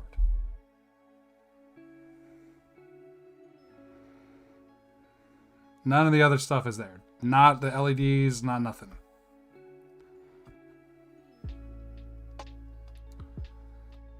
Of course, I can't test any of it without soldering the rest of everything. But at least it's got the firmware, or it's got the USB bootloader flashed. So presumably I can now use that other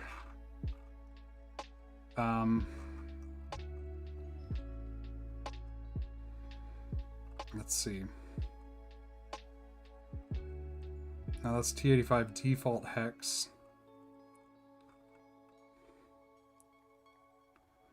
Then compile and flash the sketch. Nope, that's the T85 default. Okay.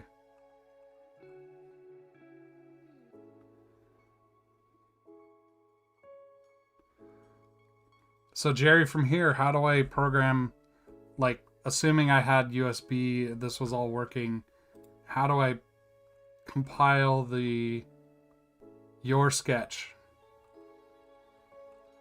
The actual...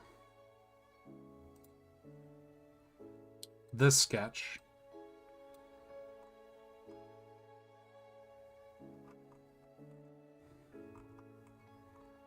And upload that.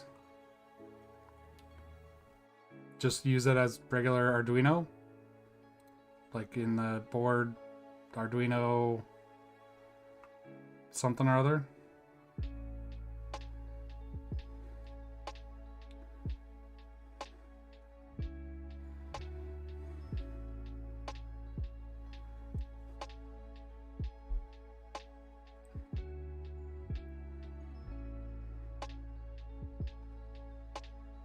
Need to change the board to Digistump. Okay. And just default or something like that.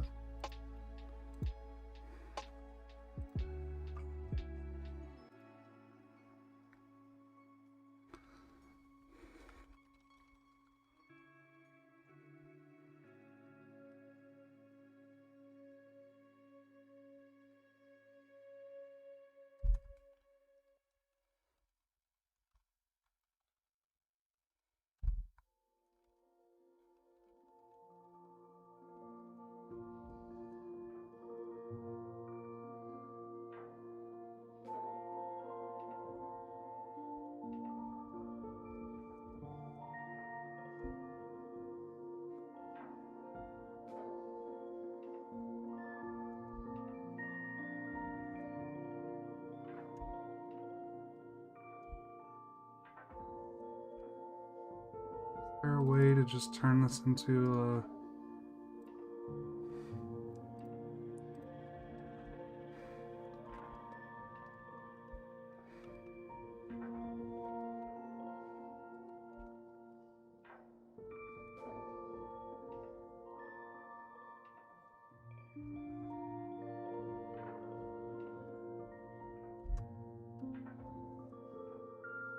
Okay.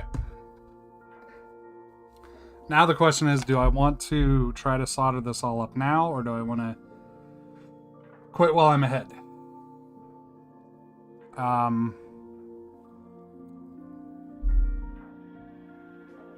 Part of me wants to actually desolder the controller on this one and pull all the headers out. And then put the dip package or whatever you called it. Put the other controller in here and try that.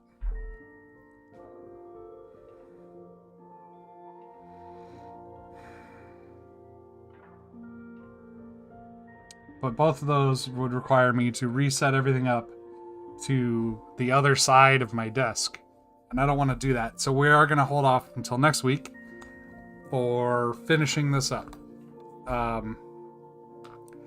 will probably try to swap out this controller off stream.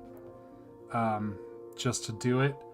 I also will probably do some other stuff off stream. Oh, one thing I keep forgetting. So, there's a group buy about to get started. What is it? The Rollo. ROLLOW from Barbell Boards. Like he's had this like IC phase for a long time, and the Rollo is like I think it originally was like a Corn keyboard, but with a roll encoder instead of a rotary like this. It's horizontal, it lays flat.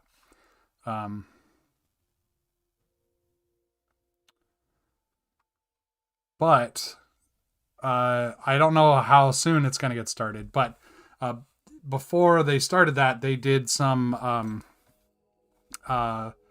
artisan keycaps. So this one is the oil slick or something. What did I get? Let's see.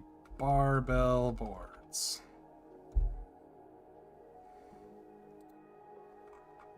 Yeah, so I got oil slick MBKs. So these are basically, they're not like dyed or anything MBK caps. Let me transition this here. They are fully hand molded MBK caps. I don't know if they used existing MBKs to make the molds or if they made their own molds or whatever, but either way, really cool looking caps. And they're oil slick because they look like they've got oil on them. They're really nice to the touch. Then they sent these, so I think this one was kind of a bonus cap. I don't know because I don't think I ordered that. I just got 2 1Us. But they came in these cool little barbell looking, like if you've ever done any weightlifting or seen a gym, you've seen weights that look like this. They're the barbell weights, just a little rubber thing. Okay, that's not the one I want to show you first. So we've got 2 of them here. One is just a 1U concave MBK with that coloring. I think it looks really, really awesome. And then they have the premium oil slick, which is this one, which is even more awesome because it's got like a 3D effect going on. And I don't know if that's actually like translucent material or if that's just somehow some trick with the light, but the texture on this is just beautiful, like to feel. And the way the light hits it is really cool looking. I don't know if they're still selling these or what, but that was kind of a pre-release thing, but I just got these yesterday, so I thought I'd share them. They're really cool. I'm gonna stick them on a board at some point. Not really sure what I'm gonna do with the 1.5U because I pretty much only make 2U boards at this point, but I'll put it somewhere, possibly on my Cornish Zen, because I also have a 1.5U or 2U. I don't remember the actual Zen Garden keycap. I gotta find it. I've got it somewhere, but it's like 2 rocks and there's like the little sand, and it's got someone had raked, like as if someone had raked a pattern into the sand, like you would see at a Japanese Zen garden. So yeah, those were really cool. I just got those. And I was just watching a YouTube video the other day from Tom Scott about like advertising and stuff like that. I paid for those caps, so they're not like given to me. Maybe this one was a freebie gift, either because of me or because of just whatever, but I don't know. But I paid for these, so yeah. Cool. Looks like foil and resin. Could be. I don't know. They don't feel like... The texture doesn't feel like a resin cap, though. It feels just like an MBK. Like, to me, a resin cap is very smooth, especially if it has any kind of transparency, because if you put texture on that, you can't see through it anymore. But, like, you can see plenty into it, and it's just got this beautiful texture. I don't know, it's really nice. I like it a lot. Very, very well done caps, I'd say.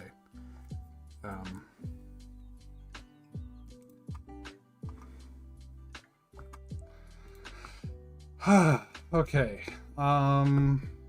So I've got those caps. I learned a lot about, like, I think it's cool that I can use an Arduino to program another Arduino. I think that's just fascinating to me. And like the Arduino toolset actually has like built-in functionality for like upload it to here and it's going to upload it to there. Like it's almost like cross compiling with Rust or something like that, right? Like or Rust or Go or whatever, any other language that you can cross compile with, or any other toolkit, I should say, that you can cross compile with. Because you're you know, the AT Tiny, I don't know, whatever. It's just, I think it's cool. And then, yeah. I don't know what else. I think I might just call it here today. This has been fun. I am frustrated that this board is seemingly broken or something, but it's also like first try. So it didn't go very well, but maybe this one we'll learn from our mistakes and that one will go much better. I do like that now I've programmed it, so at least I know the controller works and I can flash it. So if something goes wrong from there, I don't go like, I don't know what could be broken. Did I screw up the controller? It just, yeah. Sherry, this board here is called the Cornelius. It was part of a group buy. And you can't get them anymore unless you find someone selling one. There is a round 2, as far as I know, that's going to come at some point. I don't know, but I've heard wind of a round 2. Not through any kind of back channel, just like rumor mill stuff. But yeah, this is a Cornelius keyboard. It is probably my favorite keyboard that I own. It's wonderful to type on.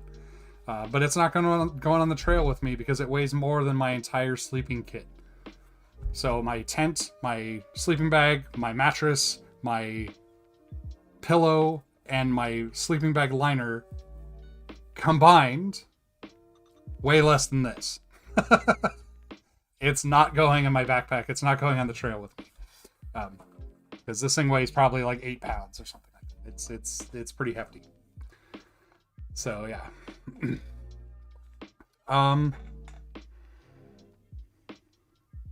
Oh, I also got in speaking of caps.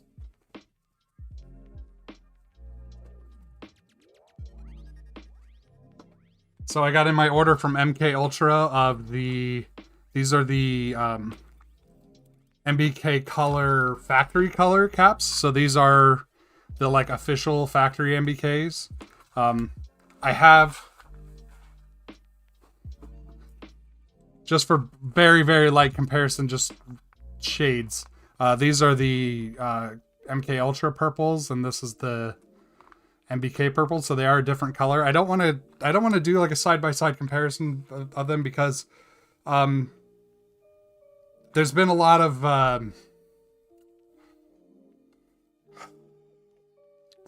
back and forth with MK Ultra and MBK about the color, their dyed caps.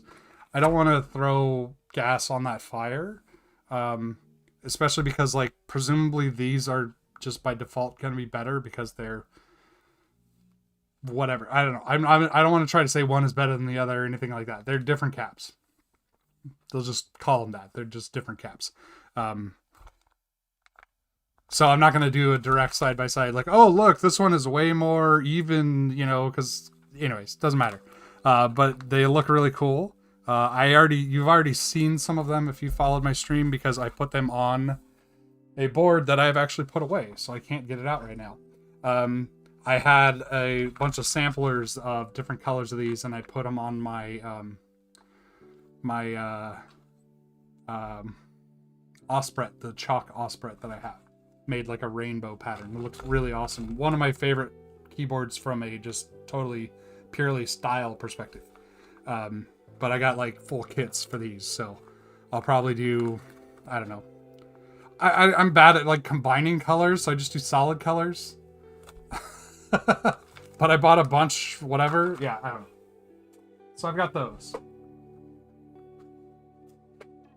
But they also sent for me, so there's another group buy or something happening with the MCC Palm keycaps.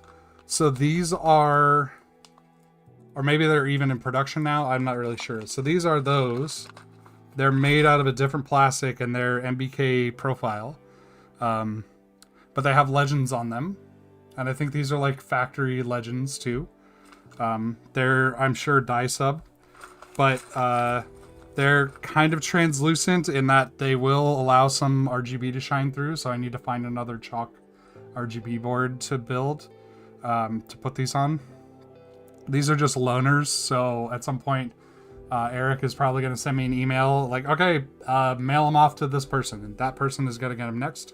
But he wanted me to just kind of see what the samplers are and just talk about them, I guess. I don't know. So I'm going to build a board, throw them on there at some point. They seem really cool. That just from initial reaction to them, they feel smoother, not quite as textured as MBKs, but I think they still have a nice texture. So they're not like shiny smooth or anything like that. They don't feel sticky. But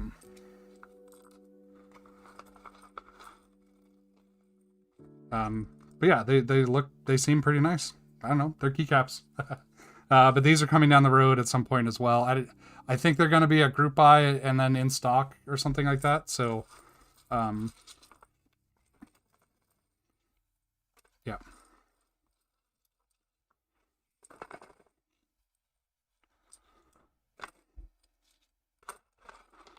So I'll do something about those at some point probably. Yeah. And then really I just need to build some more MX boards because I've got those Boba LTs and the U4Ts to play around with. I might put U4Ts in here. Just to try. But I kind of don't want to. But I kind of want to at the same time because like this kind of board is where you get like the good thocky sound profile that all the MX gamers are looking for. And I wouldn't mind trying to reproduce that. And since this is never probably going into an office space with other humans, I don't care about how loud it is. Originally, I wanted it to go into an office space with other humans, but, COVID, quitting my job, all that stuff happened, so it'll probably never go into an office again. Or never go into an office ever. But we'll see. So, yeah, I have a chalk souffle. But I don't think it's RGB. And it might not be chalk. But it is also wrapped up and packed, so I'm not going to dig it out. I guess I'll show what I kind of came up with for my storage stuff.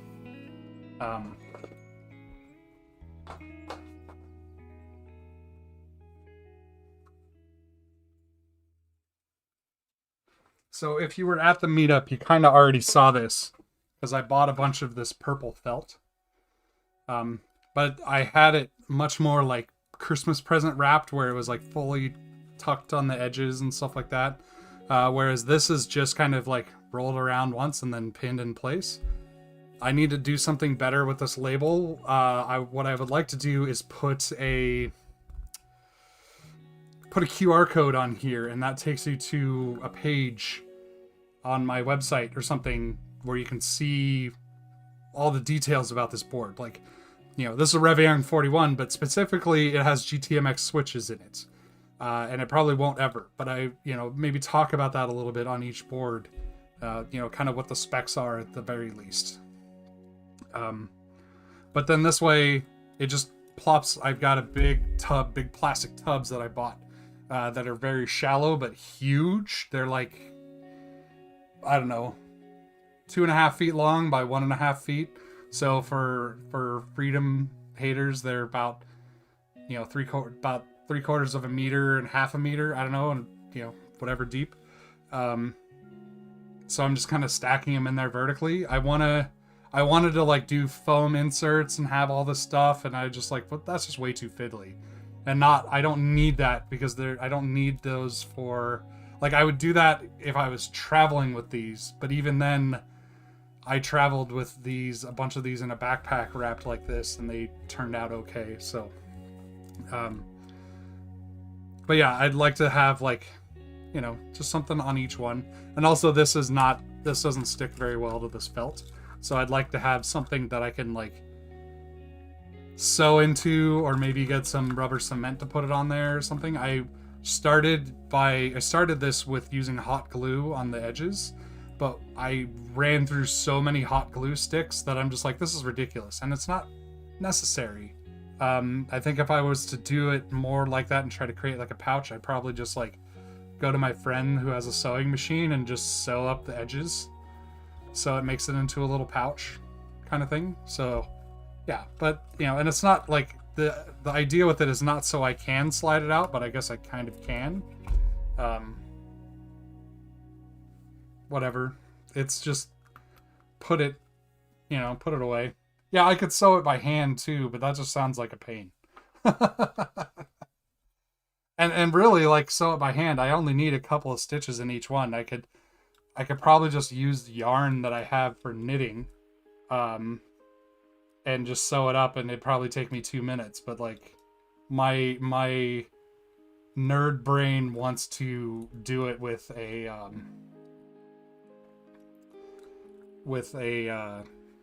sewing machine.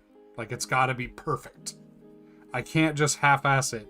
I have to whole-ass it, even though half-ass it is more than enough ass. So anyways, got your big singer ready to go. Yeah, if you want to make me a bunch of little felt pouches and send them halfway across the world.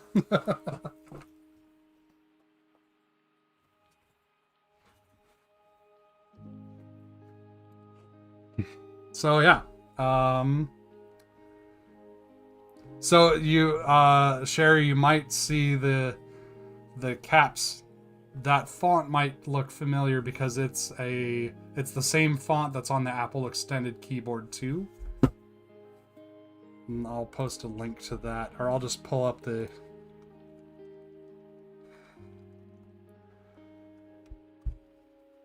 It's the same font as the Apple Extended Keyboard 2.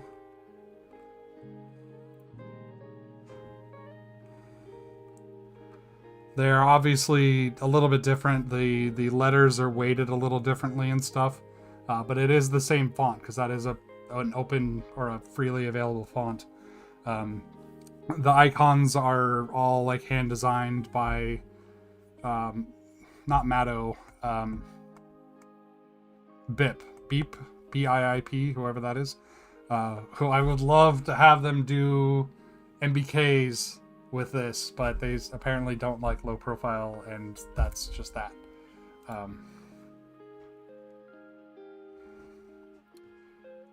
Well, I mean, you can absolutely do a Bluetooth version of the Milk if you take,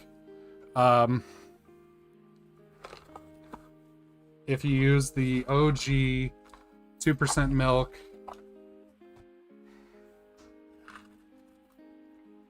and a nice Nano, you absolutely, that would take 5 minutes. Because you only need to solder, like, it's got a whole row of pins, but you only actually need 3 of them, I think. Ground and then 1 for each switch. And then I guess if you want to RGB and, you know, like, you can do more, but that's all that's actually required. And then you have a Bluetooth Milk. But this is a $25 controller. So that's a very expensive shitpost. If I have some of these left over when I'm done doing all this stuff before I leave, I might do that, but I would probably sell or give away the nice Nanos. But I absolutely will, if I get a cat controller built and functioning. This is an NRF micro. It's using an NRF chip, so it's got built-in Bluetooth and all that stuff like that. If I get this soldered and working and built, I will build a 2% Milk with it, because this is effectively free for me anyways, because I got these PCBs really cheap and all the components are really cheap. Just hard to find. So, but the nice Nanos are like $25. Yeah, and if you wanted to do an embedded 0.2% Milk with an embedded NRF, like a Holy IoT, yes, I think you would have a hard time getting everything to fit because you have a very small space here between the switches. I think it'd be hard to get it in there. But if you design one and can get me a reasonable BOM, I will absolutely try to build one. Because I've wanted to do something with a Holy IoT. I do have the Bluetooth modules, I think, anyways. I got a big box from AliExpress. Somewhere. I haven't gone through it yet, but I got a big box from AliExpress. Yes.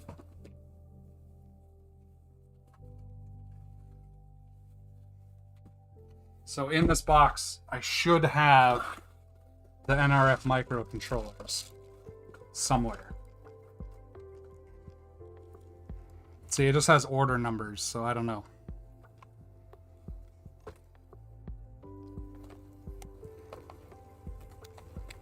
Let me just go through this while we're asking about it, because I'm curious and I actually really want to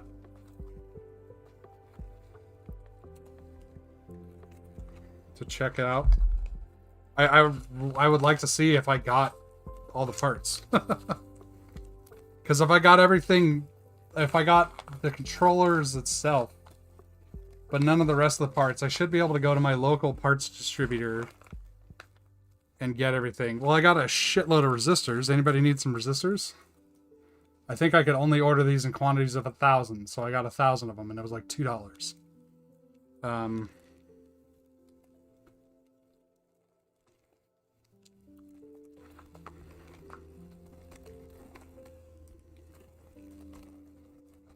Let's see what else.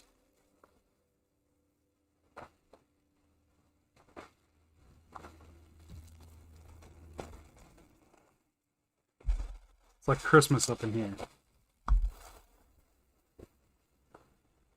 Okay, I got a bunch of, I think these are parts for the torn, so I think this is actually from my, yeah, this is my Mouser order, so this wouldn't have my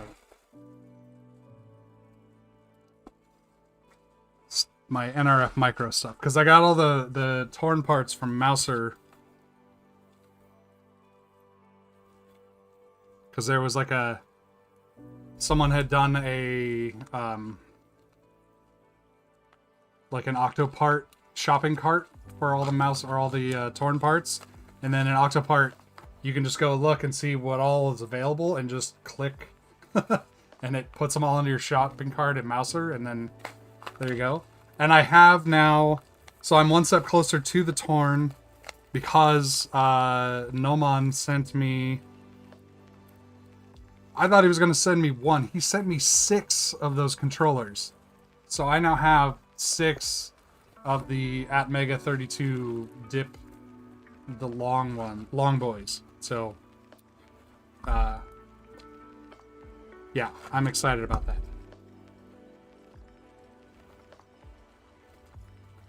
He also sent me a pair of, like, fun Canadian socks with little rubber bumpy things on the bottom, so you can use them as house slippers, basically.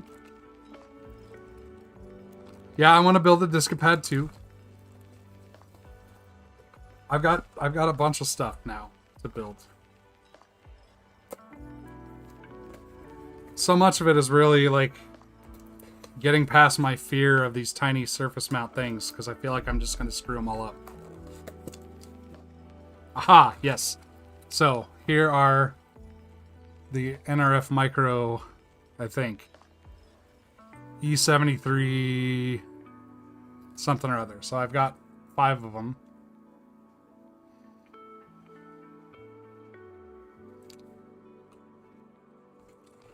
Or no, I have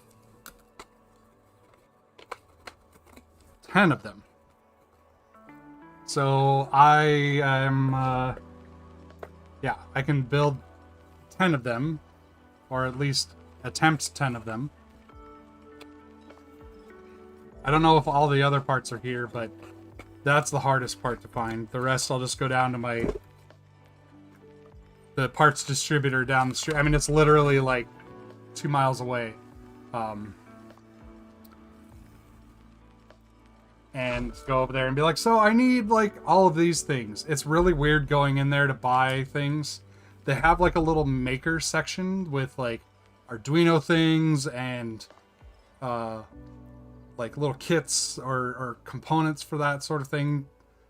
But they're really designed to be like, you go in there and buy $100,000 worth of stuff. And I walk in, I'm like, yeah, I need like 3 LEDs. And they just kind of look at me funny. But they sell stuff, you know, they're open to the general public. So I just go down there with whatever I need that's left.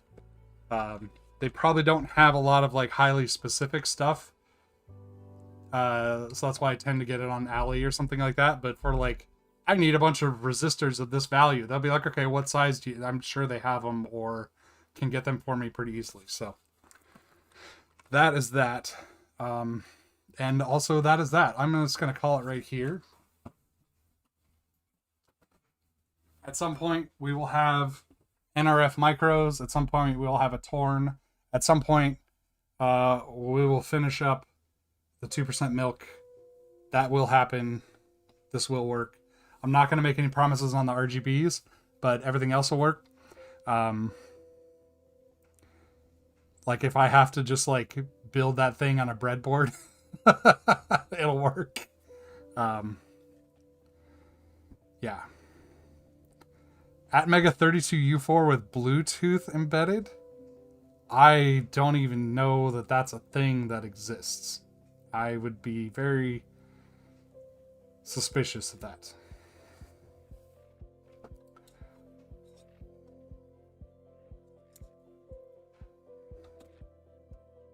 Because usually Bluetooth is going to be a different chip.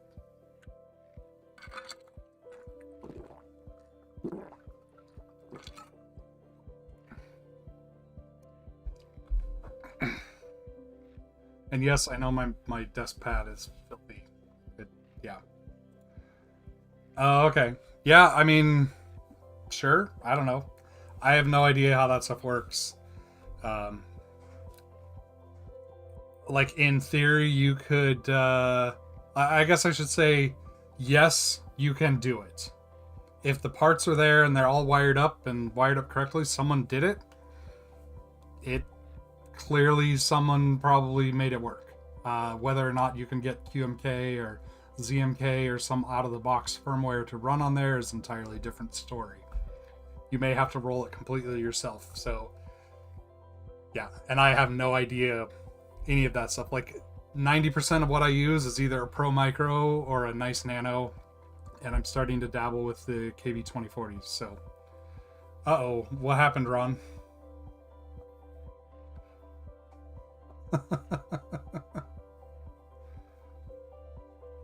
What did you do to your Zaphod?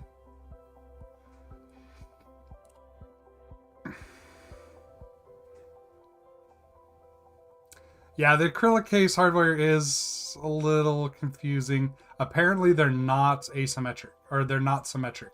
They're asymmetric.